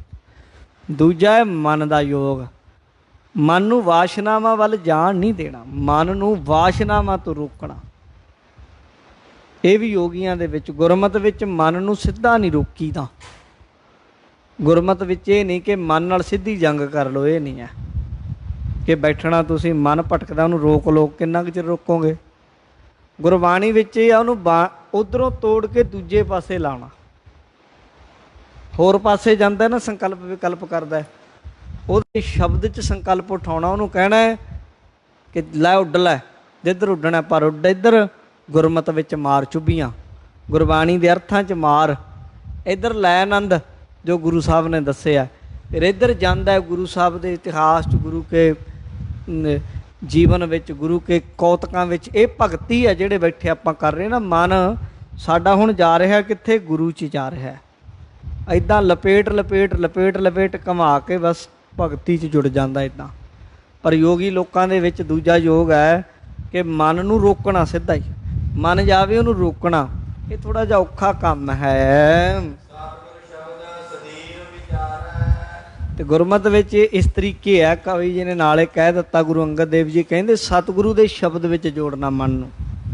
ਕਿੱਧਰ ਜਾਊਗਾ? ਜਾਂਦਾ ਹੀ ਨਹੀਂ ਮਨ ਕਿਸੇ ਪਾਸੇ। ਜਦੋਂ ਗੁਰੂ ਦੇ ਸ਼ਬਦ ਵੱਲ ਜੋੜੋਗੇ ਮਨ ਸ਼ਬਦ 'ਚ ਰਹੇਗਾ, ਬਾਹਰ ਜਾ ਹੀ ਨਹੀਂ ਸਕਦਾ। ਸ਼ਬਦ ਦੀ ਗਹਿਰਾਈ ਬੜੀ ਡੂੰਘੀ ਹੈ, ਗਹਿਰੀ ਹੈ, ਉਹਦੇ ਵਿੱਚ ਹੀ ਲੱਗਿਆ ਰਹਿੰਦਾ ਹੈ। ਜੀਵ ਕੀ ਹੈ, ਬ੍ਰਹਮ ਕੀ ਹੈ, ਪਰਮਾਤਮਾ ਕੀ ਹੈ, ਮਨੁੱਖ ਕੀ ਹੈ, ਸਰੀਰ ਕੀ ਹੈ, ਆਤਮਾ ਕੀ ਹੈ, ਮਨ ਕੀ ਹੈ, ਫੁਰਨੇ ਕੀ ਹੈ, ਬਸ ਇਹਨਾਂ ਚੀਜ਼ਾਂ 'ਚ ਜੁੜੇ ਰਹਿਣਾ। ਮੁੜ ਮੁੜ ਕੇ ਪ੍ਰਮਾਤਮਾ ਵੱਲ ਜੁੜਦਾ ਹੈ। ਬਿਰਤੀ ਆਨੰਦ ਵਿੱਚ ਰਹਿੰਦੀ ਆ। ਫਿਰ ਬਿਰਤੀ ਉਹਦੀ ਗੁਰਸਿੱਖ ਦੀ ਦੁਖੀ ਨਹੀਂ ਹੁੰਦਾ, ਉਹ ਪਰੇਸ਼ਾਨ ਨਹੀਂ ਹੁੰਦਾ ਜਿਹੜਾ ਸ਼ਬਦ ਨਾਲ ਜੁੜਿਆ ਹੈ। ਕਹਿੰਦੇ ਸ੍ਰੇਸ਼ਟ ਯੋਗ ਇਹ ਹੈ, ਹਠ ਯੋਗ ਨਹੀਂ, ਜਿਹੜਾ ਸ਼ਬਦ ਨਾਲ ਆਪਣੇ ਮਨ ਨੂੰ ਸ਼ਬਦ 'ਚ ਜੋੜਨਾ। ਮਹਾਰਾਜ ਕਹਿੰਦੇ ਇਹ ਯੋਗ ਹੈ। ਆਪਣਾ ਜਿਹੜਾ ਰੂਪ ਹੈ, ਅਸਲੀ ਰੂਪ, ਵਾਸਤਵਿਕ ਰੂਪ, ਸੱਚਾ ਰੂਪ, ਉਹਨੂੰ ਜਾਣਨਾ ਮੈਂ ਕੀ ਹਾਂ, ਇਹ ਅਸਲ ਜਾਣਨਾ, ਇਹੀ ਯੋਗ ਹੈ। ਕਹਿੰਦੇ ਗਿਆਨ ਕੀ ਆ? ਮਹਾਰਾਜ ਕਹਿੰਦੇ ਗਿਆਨ ਇਹ ਹੈ ਵੀ ਜਿਹੜਾ ਆਪਣੇ ਆਪੇ ਨੂੰ ਜਾਣਨਾ, ਉਹ ਵੀ ਹੁੰਦਾ। ਉਹ ਕੀ ਹੈ? ਬਾਹਰਲੀਆਂ ਚੀਜ਼ਾਂ ਤੋਂ ਤੋੜਨਾ। ਮੈਂ ਸਰੀਰ ਆ ਨਾ ਬਈ, ਸਰੀਰ ਵੀ ਨਹੀਂ। ਮੈਂ ਅੱਖਾਂ ਨਾ ਵੀ, ਅੱਖਾਂ ਵੀ ਨਹੀਂ। ਕਿੰਨੇ ਲੋਕ ਹੈ ਜਿਹੜੇ ਅੱਖਾਂ ਤੋਂ ਬਿਨਾਂ ਰਹਿੰਦੇ ਆ। ਮੈਂ ਸਰੀਰ ਆ ਨਾ ਵੀ ਤੇ 5 ਤੱਤਾਂ ਦਾ ਬਣਿਆ। ਮੈਂ ਰੋਮ ਹਾਂ, ਮੈਂ ਹੱਡੀਆਂ, ਮੈਂ ਨਾੜੀਆਂ ਹਾਂ, ਮੈਂ ਲਾਲਾਂ ਹਾਂ, ਮੈਂ ਮੇਰੇ ਸਰੀਰ ਦੇ ਅੰਦਰ ਜਿਹੜਾ ਪਾਣੀ ਅੱਖਾਂ 'ਚੋਂ ਵਹਿੰਦਾ ਇਹ ਆ, ਮੈਂ ਚਮੜੀ ਆ, ਮੈਂ ਮਿੱਝਾਂ। ਇਹ 25 ਚੀਜ਼ਾਂ ਨੇ, ਇਹਨੂੰ 25 ਪ੍ਰਕਿਰਤੀਆਂ ਕਹਿ ਦਿੰਦੇ ਆ। ਮੈਂ ਇਹ ਆ ਨਾ, ਇਹ ਵੀ ਨਹੀਂ। ਇੱਦਾਂ ਕੱਲੀ ਕੱਲੀ ਨੂੰ ਛੱਡੀ ਜਾਣਾ, ਇਹ ਗਿਆਨੀ ਹੈ। ਆਪਣਾ ਨਿੱਜੀ ਜੋ ਵਾਸਤਵਿਕ ਰੂਪ ਆ, ਆਤਮਾ, ਉਹਨੂੰ ਜਾਣਨਾ। ਮਹਾਰਾਜ ਕਹਿੰਦੇ ਇਹ ਅਸਲ, ਇਹ ਗਿਆਨੀ ਦਾ ਮਾਰਗ ਹੈ। ਗਿਆਨੀ ਜਨ ਆਪਣੇ ਨਿੱਜੀ ਆਤਮਾ ਨੂੰ ਜਾਣਦਾ। ਮੈਂ ਕੌਣ ਆ? ਜਿਹਨੂੰ ਬਾਣੀ 'ਚ ਲਿਖਿਆ ਸੁਨਹੁ ਰੇ ਤੂੰ ਕੌਣ, ਕਹਾਂ ਤੇ ਆਇਆ। ਐ ਭਾਈ ਕੌਣ ਹੈ ਤੂੰ, ਕਿੱਥੋਂ ਆਇਆ, ਇਹ ਜਾਣਨਾ, ਇਹ ਗਿਆਨੀ ਦਾ ਮਾਰਗ ਹੈ ਭਾਈ ਗੁਰਮੁਖੋ। ਫਿਰ ਚੌਥਾ ਭਗਤੀ ਕੀ ਹੁੰਦੀ ਹੈ? ਭਗਤੀ ਇਹ ਵੀ ਸੁਣ ਲਓ। ਹੁਣ ਲੱਗਦੇ ਤਾਂ ਚਾਰੇ ਹੀ ਠੀਕ ਆ ਆਪਣੀ ਜਗ੍ਹਾ। ਯੋਗ ਆਪਣੀ ਜਗ੍ਹਾ ਠੀਕ ਲੱਗਦਾ ਹੈ, ਵਿਰਾਗ ਆਪਣੀ ਜਗ੍ਹਾ ਠੀਕ ਲੱਗਦਾ ਹੈ, ਗਿਆਨ ਆਪਣੀ ਜਗ੍ਹਾ ਠੀਕ ਲੱਗਦਾ ਹੈ। ਪਰ ਭਗਤੀ ਮਹਾਰਾਜ ਗੁਰੂ ਘਰ ਵਿੱਚ ਭਗਤੀ ਹੈ ਜਿਹੜੀ ਸਭ ਤੋਂ ਸ੍ਰੇਸ਼ਟ ਮੰਨੀ ਹੈ। ਕਹਿੰਦੇ ਕਲਯੁਗ ਦੇ ਅੰਦਰ ਭਗਤੀ ਸਭ ਤੋਂ ਉੱਤਮ ਹੈ। ਨਾਨਕ ਕੇ ਘਰ ਕੇਵਲ ਨਾਮ, ਨਾਮ ਸਭ ਤੋਂ ਉੱਤੇ ਹੈ। ਪ੍ਰਭ ਕਾ ਸਿਮਰਨ ਸਭ ਤੋਂ ਉੱਚਾ, ਭਗਤੀ ਸਿਮਰਨ ਸਭ ਤੋਂ ਉੱਪਰ ਹੈ। ਕਹਿੰਦੇ ਉਹ ਕਿਵੇਂ ਹੈ? ਮਹਾਰਾਜ ਕਹਿੰਦੇ ਆਪਣਾ ਮਾਲਕ ਵਾਹਿਗੁਰੂ ਨੂੰ ਜਾਣਨਾ। ਮੇਰਾ ਖਾਸਮ, ਮੇਰਾ ਸੌ, ਮੇਰਾ ਮਾਲਕ ਜੀਵਨ ਦਾ, ਸਵਾਸਾਂ ਦਾ ਪਰਮਾਤਮਾ ਹੈ, ਵਾਹਿਗੁਰੂ ਹੈ। ਸ਼ਕਲ ਸ਼ਕਤ ਯੁਤ ਅੰਤਰਜਾਮੀ, ਔਰ ਉਹਨੂੰ ਜਾਣਨਾ, ਉਹ ਸਾਰੀਆਂ ਸਮਰੱਥਾ ਦਾ ਮਾਲਕ ਹੈ, ਸਰਬ ਕਲਾ ਸਮਰੱਥ ਹੈ। ਉਹ ਤੇ ਇਹ ਸ਼ੰਕਾ ਨਹੀਂ ਵੀ ਆਹ ਕਿਵੇਂ ਕਰ ਦੂਗਾ, ਇੱਦਾਂ ਕਰੇ ਨਹੀਂ ਸਕਦਾ ਨਾ, ਸ਼ੰਕਾਵਾਦੀ ਨਹੀਂ। ਇਹ ਜਾਣਨਾ ਵੀ ਉਹ ਚਾਹੇ ਤੇ ਕੀ ਨਹੀਂ ਕਰ ਸਕਦਾ, ਉਹ ਜੋ ਚਾਹੇ ਉਹ ਕਰ ਸਕਦਾ ਹੈ। ਆਪ ਪਰਮਾਤਮਾ ਨੂੰ ਆਪਣਾ ਸ਼ੌ ਜਾਣਨਾ, ਖਸਮ ਜਾਣਨਾ, ਮਾਲਕ ਜਾਣਨਾ, ਆਪ ਉਹਦੇ ਸੇਵਕ ਬਣ ਕੇ ਰਹਿਣਾ, ਨੌਕਰ ਬਣ ਕੇ ਰਹਿਣਾ। ਜਿਵੇਂ ਇੱਕ ਪਤੀ ਵਰਤਾ ਇਸਤਰੀ ਹੁੰਦੀ, ਜੋ ਕੁਝ ਪਤੀ ਦਾ ਹੁੰਦਾ ਉਹਦਾ ਵੀ ਹੁੰਦਾ। ਘਰ ਵਾਲਾ ਥਾਣੇਦਾਰ ਲੱਗਿਆ, ਘਰ ਵਾਲੀ ਭਾਵੇਂ ਨਹੀਂ ਥਾਣੇਦਾਰ ਨਹੀਂ ਤਾਂ ਵੀ ਉਹਨੂੰ ਲੋਕੀ ਥਾਣੇਦਾਰ ਨਹੀਂ ਉਹ ਕਹਿੰਦੇ। ਘਰ ਵਾਲਾ ਡਾਕਟਰ ਹੈ, ਘਰ ਵਾਲੀ ਨੂੰ ਉੱਦਾਂ ਹੀ ਲੋਕੀ ਕਹਿੰਦੇ ਡਾਕਟਰਾਣੀ ਹੈ। ਘਰ ਵਾਲਾ ਮਾਸਟਰ ਹੈ, ਘਰ ਵਾਲੀ ਨੂੰ ਕਹਿੰਦੇ ਮਾਸਟਰਾਣੀ ਹੈ। ਸਾਡੇ ਕਹਿੰਦੇ ਪਿੰਡਾਂ ਦੇ ਵਿੱਚ ਤਾਂ ਇੱਦਾਂ ਹੀ ਕਹਿੰਦੇ। ਉਹਨੂੰ ਵਿਚਾਰੀ ਨੂੰ ਅੱਖਰ ਵੀ ਨਹੀਂ ਆਉਂਦਾ, ਪਰ ਉਹ ਥਾਣੇਦਾਰ ਨਹੀਂ ਹੈ, ਉਹ ਮਾਸਟਰਾਣੀ ਹੈ। ਇੱਦਾਂ ਹੀ ਪਤੀ ਦੇ ਹਰੇਕ ਸ਼ੈ ਦੀ ਉਹ ਮਾਲਕ ਹੁੰਦੀ ਹੈ। ਇੱਦਾਂ ਹੀ ਪ੍ਰਮਾਤਮਾ ਵਾਹਿਗੁਰੂ ਨੂੰ ਸੌ ਨੂੰ ਆਪਣਾ ਮਾਲਕ ਜਾਣਨਾ, ਸਰਬ ਕਲਾ ਸਮਰੱਥ ਜਾਣਨਾ, ਉਹਦਾ ਸਭ ਕੁਝ ਗੁਰਸਿੱਖ ਦਾ ਹੋ ਜਾਂਦਾ। ਜੋ ਕੁਝ ਉਹਦਾ ਪ੍ਰਮਾਤਮਾ ਦਾ, ਜੋ ਗੁਰੂ ਦਾ, ਗੁਰਸਿੱਖ ਦਾ ਹੁੰਦਾ। ਕਲਗੀਧਰ ਮਹਾਰਾਜ ਨੇ ਆਖਿਆ ਵੀ ਜੋ ਮੇਰਾ ਉਹ ਇਹਦਾ ਖਾਲਸੇ ਦਾ ਹੈ। ਕਹਿੰਦੇ ਜਿਵੇਂ ਇੱਕ ਪਤੀ ਵਰਤਾ ਇਸਤਰੀ ਤਾਨ ਮਨ ਧਨ ਲੁਕੋ ਕੇ ਨਹੀਂ ਰੱਖਦੀ, ਉਹਦਾ ਪਤੀ ਦਾ ਸੌਦਾ ਹੀ ਮੰਨਦੀ ਹੈ। ਉਹਦੇ ਚਿੱਤ ਨੂੰ ਉਹ ਪਿਆਰਾ ਲੱਗਦਾ ਹੈ, ਉਹਦੇ ਨਾਲ ਅੰਦਰੋਂ ਜੁੜੀ ਹੁੰਦੀ ਹੈ। ਪਤੀ ਦੀ ਰਜ਼ਾ ਵਿੱਚ ਖੁਸ਼ ਰਹਿੰਦੀ ਹੈ। ਜੇ ਆਪਣੀ ਰਜ਼ਾ ਥੋਪਣ ਲੱਗ ਜਾਏ ਉਹ ਇਸਤਰੀ ਖੁਸ਼ ਨਹੀਂ ਰਹਿ ਸਕਦੀ। ਦੁਨੀਆ ਭਰ ਦੇ ਸੁੱਖ ਉਹਨੂੰ ਰੱਖਦੇ। ਪ੍ਰੈਕਟੀਕਲ ਜੀਵਨ ਦੇ ਵਿੱਚ ਉਹ ਕਦੇ ਵੇਖ ਲਿਓ, ਜਿਹੜੀ ਕੋਈ ਆਪ ਹੁਦਰੀ ਹੋ ਕੇ ਚੱਲਦੀ ਨਾ, ਜਿੰਨੀ ਮਰਜ਼ੀ ਸਿਆਣੀ ਖੁਸ਼ ਨਹੀਂ ਹੋ ਸਕਦੀ। ਇੱਕ ਮਿੰਟ ਲਈ ਵੀ ਉਹਨੂੰ ਸੁੱਖ ਨਹੀਂ ਮਿਲ ਸਕਦਾ ਐਡੀ ਲੰਮੀ ਜ਼ਿੰਦਗੀ 'ਚੋਂ। ਜਿਹੜੀ ਰਜ਼ਾ 'ਚ ਚੱਲੇ ਉਹਨੂੰ ਸਦਾ ਹੀ ਸੁੱਖ ਹੈ, ਭਾਵੇਂ ਦੁਨੀਆ ਦੇ ਲੱਖ ਦੁੱਖ ਆ ਘੇਰਨ। ਜਿਵੇਂ ਵਿਛੜੀ ਹੋਈ ਮਿਲਣ ਦੀ ਚਾਹਨਾ ਰੱਖਦੀ ਹੈ ਪਤੀ ਵਰਤ ਇਸਤਰੀ। ਜਿੰਨਾ ਸਮਾਂ ਮੇਲ ਨਾ ਹੋਵੇ ਉਨਾ ਸਮਾਂ ਯਤਨ ਕਰਦੀ ਰਹਿੰਦੀ ਹੈ। ਭਾਵੇਂ ਲੱਖ ਸੁੱਖ ਹੋਣ, ਪਤੀ ਬਿਨਾਂ ਉਹ ਸੁੱਖਾਂ ਨੂੰ ਤੁਛ ਜਾਣੇ, ਦੁੱਖ ਜਾਣੇ। ਤੇ ਮਹਾਰਾਜ ਕਹਿੰਦੇ ਦੀਰਘ ਸਵਾਸ ਪਰੀ ਮੁਖ ਪੀਰੀ, ਲੰਮੇ ਲੰਮੇ ਸਾਹ ਲੈਂਦੀ ਆ, ਮੂੰਹ ਪੀਲਾ ਪੈ ਜਾਂਦਾ ਪਤੀ ਤੋਂ ਬਿਨਾਂ ਛੁੱਟ ਕੇ। ਹੰਝੂ ਡਿੱਗਦੇ ਆ, ਧੀਰਜ ਨਹੀਂ ਧਰਦੀ ਹੈ। ਜੇ ਕੋਈ ਉਹਦੀ ਪਤੀ ਦੀ ਗੱਲ ਵੀ ਕਰੇ ਨਾ ਕਿ ਤੇਰਾ ਪਤੀ ਉੱਥੇ ਦੇਖਿਆ ਇੱਦਾਂ ਦਾ, ਜੇ ਕਿਤੇ ਇੱਦਾਂ ਆਖੇ, ਉਹਦਾ ਸਤਿਕਾਰ ਕਰਦੀ ਹੈ, ਉਹਦੀ ਸੇਵਾ ਵੀ ਕਰਦੀ ਹੈ ਕਿ ਮੇਰੇ ਪਤੀ ਦੀਆਂ ਬਾਤਾਂ ਕਰਦਾ ਹੈ। ਇੱਦਾਂ ਹੀ ਭਾਈ ਗੁਰਸਿੱਖ ਪਤੀ ਨੂੰ, ਪਰਮੇਸ਼ਰ ਨੂੰ ਆਪਣੇ ਪਤੀ ਦੀ ਤਰ੍ਹਾਂ ਪ੍ਰੇਮ ਕਰੇ ਵਾਹਿਗੁਰੂ ਦੇ ਨਾਲ। ਤੇ ਜਦੋਂ ਇਹ ਇਸਤਰੀ ਇੱਦਾਂ ਦੀ ਹੁੰਦੀ ਨਾ ਤੇ ਪਤੀ ਨੂੰ ਫਿਰ ਮਿਲਦੀ ਬੜੀ ਸੁਖੀ ਹੁੰਦੀ ਹੈ। ਜਿਹੜੀ ਇੱਦਾਂ ਦੀ ਹੋਵੇ ਫਿਰ ਪਤੀ ਬਸ 'ਚ ਹੋ ਜਾਂਦਾ। ਹੋਰ ਕੋਈ ਬਥੇਰੀਆਂ ਕਲਯੁਗ ਦੇ ਸਮੇਂ ਵਿੱਚ ਇੱਦਾਂ ਦੀਆਂ ਮੂਰਖ ਇਸਤਰੀਆਂ ਵੀ ਆ ਜਿਹੜੇ ਪਤੀ ਨੂੰ ਵਸ ਕਰਨ ਦੇ ਲਈ ਆ ਬੰਗਾਲੀ ਬਾਬਿਆਂ ਕੋਲ ਜਾਂਦੀਆਂ ਤੇ ਉਹਨਾਂ ਨੂੰ ਵਿਚਾਰਿਆਂ ਨੂੰ ਕੁਝ ਐਸਾ ਕੁਝ ਖਵਾ ਦਿੰਦੀਆਂ, ਕਮਲੇ ਹੋਏ ਫਿਰਦੇ ਸਾਰੀ ਜ਼ਿੰਦਗੀ ਰੋਂਦੀਆਂ ਫਿਰਦੀਆਂ। ਇੱਦਾਂ ਦੀਆਂ ਵੀ ਹੁੰਦੀਆਂ। ਘਰਵਾਲੀ ਨਾ ਹੋ ਗਈ ਸ਼ੇਰ ਹੋ ਗਈ, ਬੰਦੇ ਨੂੰ ਗੱਲ ਗੱਲ 'ਤੇ ਡਰਾਈ ਜਾਂਦੀਆਂ, ਬੁੜਕ ਬੁੜਕ ਪੈਂਦੀਆਂ, ਉਹਦੀ ਇੱਜ਼ਤ ਨਹੀਂ ਕਰਦੀਆਂ। ਸਿਆਣਪ ਨਹੀਂ ਆ ਇਹ, ਸੁੱਖ ਨਹੀਂ ਉਹ ਲੈ ਸਕਦੀਆਂ, ਦੁਖੀ ਹੁੰਦੀਆਂ।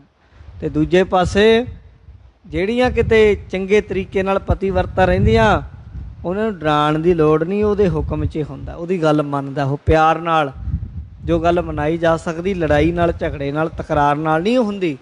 ਬਾਬਾ ਫਰੀਦ ਜੀ ਕਹਿੰਦੇ, ਬਾਣੀ ਚਾਹੁੰਦਾ ਸ਼ਬਦ ਇਹ, ਇੱਕ ਇਸਤਰੀ ਕਹਿੰਦੀ ਆ, ਕਹਿੰਦੀ ਦੱਸ ਮੈਨੂੰ ਕੋਈ ਮੰਤਰ, ਕੋਈ ਤਰੀਕਾ ਜਿਹਦੇ ਨਾਲ ਪਤੀ ਵਸ ਆ ਜਾਵੇ। ਉਹ ਕਹਿੰਦੇ ਕੋਈ ਮੰਤਰਾ ਨਾ ਕਰੀ, ਬਸ ਕਵਣ ਸੋ ਅੱਖਰ ਕਵਣ ਗੁਣ ਕਵਣ ਸੋ ਮਣੀਆਂ ਮੰਤ ਕਵਣ ਸੋ ਵਿਸੋ ਹਉ ਕਰੀ ਜਿਤ ਵਾਸੇ ਆਵੀ ਕੰਤ। ਕਹਿੰਦੇ ਨਿਵਣ ਸੋ ਅੱਖਰ ਖਵਣ ਗੁਣ ਜਿਹਵਾ ਮਣੀਆਂ ਮੰਤ, ਇਹ ਤ੍ਰੈ ਭੈਣੇ ਵੇਸ ਕਰ ਤਾਂ ਵਾਸੇ ਆਵੀ ਕੰਤ। ਉਹ ਵਸ ਆ ਜਾਂਦਾ ਹੈ। ਇੱਦਾਂ ਹੀ ਜਿਹੜਾ ਇਨਸਾਨ ਭਗਤੀ ਕਰਦਾ ਪ੍ਰਮਾਤਮਾ ਜੀ ਦੀ, ਤੇ ਮਹਾਰਾਜ ਸਾਹਿਬ ਕਹਿੰਦੇ ਕਹਿੰਦੇ ਤਿੰਨ ਕੇ ਬਸ ਹੋਏ ਫਿਰੈ ਪਿਛਾਰੀ, ਉਹਨਾਂ ਦੇ ਪਿੱਛੇ ਪਿੱਛੇ ਚੱਲਦਾ ਹੈ। ਜਾ ਕੋ ਮੀਤ ਸਾਜਨ ਹੈ ਸ਼ਮੀਆਂ, ਤਿਸ ਜਨ ਕੋ ਕਹੋ ਕਾਹ ਕੀ ਕਮੀਆਂ, ਜਾ ਕਾ ਕਹਿਆ ਦਰਗਾਹ ਚੱਲਾ, ਸੋ ਕਿਸ ਕੀ ਨਾਦਰ ਲੈ ਆਵੈ ਤਲੈ। ਉਹ ਇੱਥੇ ਬੈਠੇ ਬੈਠੇ ਦਰਗਾਹ ਤੱਕ ਨੂੰ ਹੁਕਮ ਲਾਉਣ ਦੀ ਸਮਰੱਥਾ ਰੱਖਦੇ। ਉਹ ਕਹਿੰਦੇ ਇਉਂ ਨਹੀਂ ਕਰਨਾ, ਧਰਮ ਰਾਜੇ ਨੂੰ ਕਹਿੰਦੇ। ਧਰਮ ਰਾਜੇ ਦੀ ਕੀ ਤਾਕਤ ਹੈ ਵੀ ਉਲਟ ਕਰ ਦੇਵੇ? ਕਿਉਂ? ਕਿਉਂਕਿ ਕੀ ਹੈ, ਕਹਿੰਦੇ ਭਾਈ ਉਹ ਤਿੰਨ ਕੇ ਬਾਸ ਹੋਏ ਫਿਰੈ ਪਛਾਰੀ, ਪਿੱਛੇ ਪਿੱਛੇ ਫਿਰਦੇ ਆ ਉਹ ਸਾਰੇ। ਪਤੀ ਦੀ ਜੋ ਪਤੀਵਰਤਾ ਇਸਤਰੀ, ਪਤੀ ਦੇ ਜਿੰਨੇ ਨੌਕਰ ਚਾਕਰ ਸਭ ਉਹਦੇ ਵੀ ਨੌਕਰ ਹੁੰਦੇ ਆ, ਉਹ ਆਟੋਮੈਟਿਕ ਉਹਦੇ ਬਸ ਹੁੰਦੇ ਹਨ। ਇਸ ਤਰੀਕੇ ਇਹ ਭਗਤੀ ਦਾ ਲੱਛਣ ਹੈ। ਇਹ ਮਹਾਰਾਜ ਨੇ ਆਖਿਆ ਤੇ ਸੁਣ ਕੇ ਬੜੇ ਖੁਸ਼ ਹੋਏ ਗੁਰਸਿੱਖ। ਇਹ ਤਿੰਨੇ ਸਿੱਖ ਸੀ ਨਾ ਜਿਹੜੇ ਭਗਤ ਬਣ ਗਏ ਗੁਰੂ ਕੇ। ਇਹ ਭਗਤੀ ਕਰਨ ਲੱਗ ਗਏ, ਸਤਨਾਮ ਵਾਹਿਗੁਰੂ ਸਿਮਰਨ ਅਤੇ ਸਤਸੰਗਤ ਅਤੇ ਸੇਵਾ ਵਿੱਚ ਲੱਗ ਗਏ। ਪ੍ਰੇਮਾ ਭਗਤੀ ਪਰਮੇਸ਼ਰ ਨਾਲ ਇਹਨਾਂ ਦੇ ਅੰਦਰ ਜਾਗ ਗਈ। ਭਾਈ ਮੱਲੂ ਸ਼ਾਹ ਵਰਗੇ ਸਾਰੇ ਸਿੱਖ ਗੁਰੂ ਅੰਗਦ ਦੇਵ ਮਹਾਰਾਜ ਦੀ ਸ਼ਰਨ ਵਿੱਚ ਰਹਿਣ ਲੱਗ ਪਏ। ਕਿੰਨਾ ਸਮਾਂ ਗੁਰੂ ਅੰਗਦ ਦੇਵ ਸਾਹਿਬ ਕੋਲ ਰਹੇ, ਫਿਰ ਗੁਰੂ ਅਮਰਦਾਸ ਜੀ ਮਹਾਰਾਜ ਤੀਜੇ ਪਾਤਸ਼ਾਹ ਦੀ ਸੰਗਤ ਵਿੱਚ ਵੀ ਰਹੇ। ਗੁਰਸਿੱਖੀ ਕਮਾ ਕੇ ਸ਼ੁਭ ਗਤੀ ਇਹਨਾਂ ਨੇ ਪ੍ਰਾਪਤ ਕਰ ਲਈ। ਇਹਨਾਂ ਤੋਂ ਮਿਲ ਕੇ ਹੋਰ ਵੀ ਬਹੁਤ ਸਾਰੇ ਲੋਕ ਸਿੱਖ ਬਣੇ। ਸਿੱਖ ਅੱਗੇ ਵੀ ਜਾਗ ਲਾਉਂਦੇ, ਕਮਾਈ ਵਾਲੇ ਹੋਣ, ਹੋਰ ਬੜਿਆਂ ਨੂੰ ਸਿੱਖੀ ਨਾਲ ਜੋੜਦੇ। ਕੋਈ ਨਾਸਤਿਕ ਹੋਵੇ, ਕੋਈ ਐਵੇਂ ਹੋਵੇ ਚੰਚਲ ਸਿੱਖ, ਉਹਨੂੰ ਦੇਖ ਕੇ ਲੋਕੀ ਟੁੱਟਦੇ। ਕੋਈ ਜੁੜਿਆ ਹੋਵੇ ਉਹਨੂੰ ਵੇਖ ਕੇ ਜੁੜਦੇ ਹਨ। ਸਤਿਗੁਰੂ ਦਾ ਜਸ ਹਿਰਦੇ ਵਿੱਚ ਪਰੋ ਲਿਆ ਇਹਨਾਂ ਨੇ। ਕਹਿੰਦੇ ਜਿਨ੍ਹਾਂ ਦੇ ਭਾਗ ਭਾਈ ਜਾਗੇ ਹਨ, ਵੱਡੇ ਭਾਗ, ਉਹੀ ਗੁਰਸਿੱਖ ਗੁਰੂ ਮਿਲ ਕੇ ਪ੍ਰਭੂ ਪ੍ਰੇਮ ਵਿੱਚ ਜੁੜਦੇ। ਗੁਰੂ ਨੂੰ ਮਿਲ ਕੇ, ਆਪਣੇ ਆਪ ਨਹੀਂ। ਜਿਨ੍ਹਾਂ ਦੇ ਭਾਗ ਜਾਗਦੇ ਗੁਰੂ ਵਾਲੇ ਬਣ ਕੇ ਪਰਮੇਸ਼ਰ ਦੀ ਭਗਤੀ 'ਚ ਲੱਗਦੇ ਹਨ। ਇਉਂ ਗੁਰੂ ਅੰਗਦ ਦੇਵ ਜੀ ਨੇ ਆਖਿਆ। ਇਸ ਤਰੀਕੇ ਇਹ ਸ਼੍ਰੀ ਗੁਰਪ੍ਰਤਾਪ ਸੂਰਜ ਗ੍ਰੰਥੇ ਪ੍ਰਥਮ ਰਾਸੇ ਸਿੱਖਿਅਨ ਪ੍ਰਸੰਗ ਵਰਣਨੰ ਨਾਮ ਦੁਆਦਸ਼ਮੋ ਅੰਸੂ, 12ਵਾਂ ਅੰਸੂ ਸੰਪੂਰਨ 13ਵਾਂ ਅੱਗੇ ਆਰੰਭ ਹੋਏਗਾ, ਜਿਹਦੇ ਵਿੱਚ ਹਰੀਕੇ ਦਾ ਇੱਕ ਚੌਧਰੀ, ਖਡੂਰ ਸਾਹਿਬ ਦਾ ਇੱਕ ਸ਼ਰਾਬ ਪੀਣ ਵਾਲਾ ਚੌਧਰੀ, ਇੱਕ ਸਿੱਖ ਦਾ, ਇੱਕ ਚੋਰ ਦਾ ਪ੍ਰਸੰਗ ਆਏਗਾ। ਬੜੇ ਸਾਧ ਸੰਗਤ ਜੀ ਇਹ ਰੌਚਕ ਪ੍ਰਸੰਗ ਹਨ। ਬਹੁਤ ਸਾਰੇ ਸਵਾਲਾਂ ਦੇ ਉੱਤਰ ਮਿਲ ਜਾਂਦੇ ਜਦੋਂ ਇਤਿਹਾਸ ਦੀ ਕਥਾ ਸੁਣਦੇ ਨਾ। ਕਈ ਕਹਿੰਦੇ ਜੀ ਸਾਨੂੰ ਉੱਤਰ ਨਹੀਂ ਮਿਲਦੇ, ਸਾਨੂੰ ਉੱਤਰ ਦਿਓ। ਮੈਂ ਤਾਂ ਕਹਿਣਾ ਕਥਾ ਸੁਣਿਆ ਕਰੋ, ਸਵੇਰ ਦੀ ਸ਼ਾਮ ਦੀ। ਜਿੰਨੇ ਸਵਾਲ ਹੈ ਤੁਹਾਡੇ ਉੱਤਰ ਮਿਲ ਜਾਣਗੇ, ਜਿੰਨੇ ਵੀ ਹੈ। ਥੋੜ੍ਹਾ ਜਿਹਾ ਸਬਰ ਰੱਖਿਓ, ਬਸ ਸਾਰਿਆਂ ਦੇ ਉੱਤਰ ਮਿਲਣਗੇ, ਵਿੱਚੋਂ ਚੰਗੇ ਤਰੀਕੇ ਨਾਲ ਮਿਲਣਗੇ। ਜੁੜੇ ਰਹੋ ਤਾਂ ਵੱਧ ਤੋਂ ਵੱਧ ਆਪ ਸੁਣੋ, ਹੋਰਨਾਂ ਨੂੰ ਇਸ ਕਥਾ ਨਾਲ ਜੋੜੋ। ਹੋਈਆਂ ਭੁੱਲਾਂ ਦੀ ਖਿਮਾ। ਸਮੂਹ ਸੰਗਤ ਦਾ ਧੰਨਵਾਦ। ਜਿੰਨੀਆਂ ਸੰਗਤਾਂ ਗੁਰਦੁਆਰਾ ਨਾਢਾ ਸਾਹਿਬ ਵਿਖੇ ਆਈਆਂ, ਪਾਤਸ਼ਾਹੀ 10ਵੀਂ ਪੰਚਕੂਲਾ ਵਿਖੇ, ਸਭਨਾਂ ਨੂੰ ਜਿਉ ਆਇਆਂ ਨੂੰ ਸਤਿਗੁਰੂ ਸਭ ਦੀ ਯਾਤਰਾ ਸਫਲ ਕਰਨ। ਹੈ ਅਚੁੱਤ ਹੈ ਪਾਰ ਬ੍ਰਹਮ ਅਵਿਨਾਸ਼ੀ ਅਗਨਾਸ਼, ਹੈ ਪੂਰਨ ਹੈ ਸਰਬ ਮੈਂ ਦੁਖ ਭੰਜਨ ਗੁਣਤਾਸ, ਹੈ ਸੰਗੀ ਹੈ ਨਿਰੰਕਾਰ, ਹੈ ਨਿਰਗੁਣ ਸਭ ਟੇਕ, ਹੈ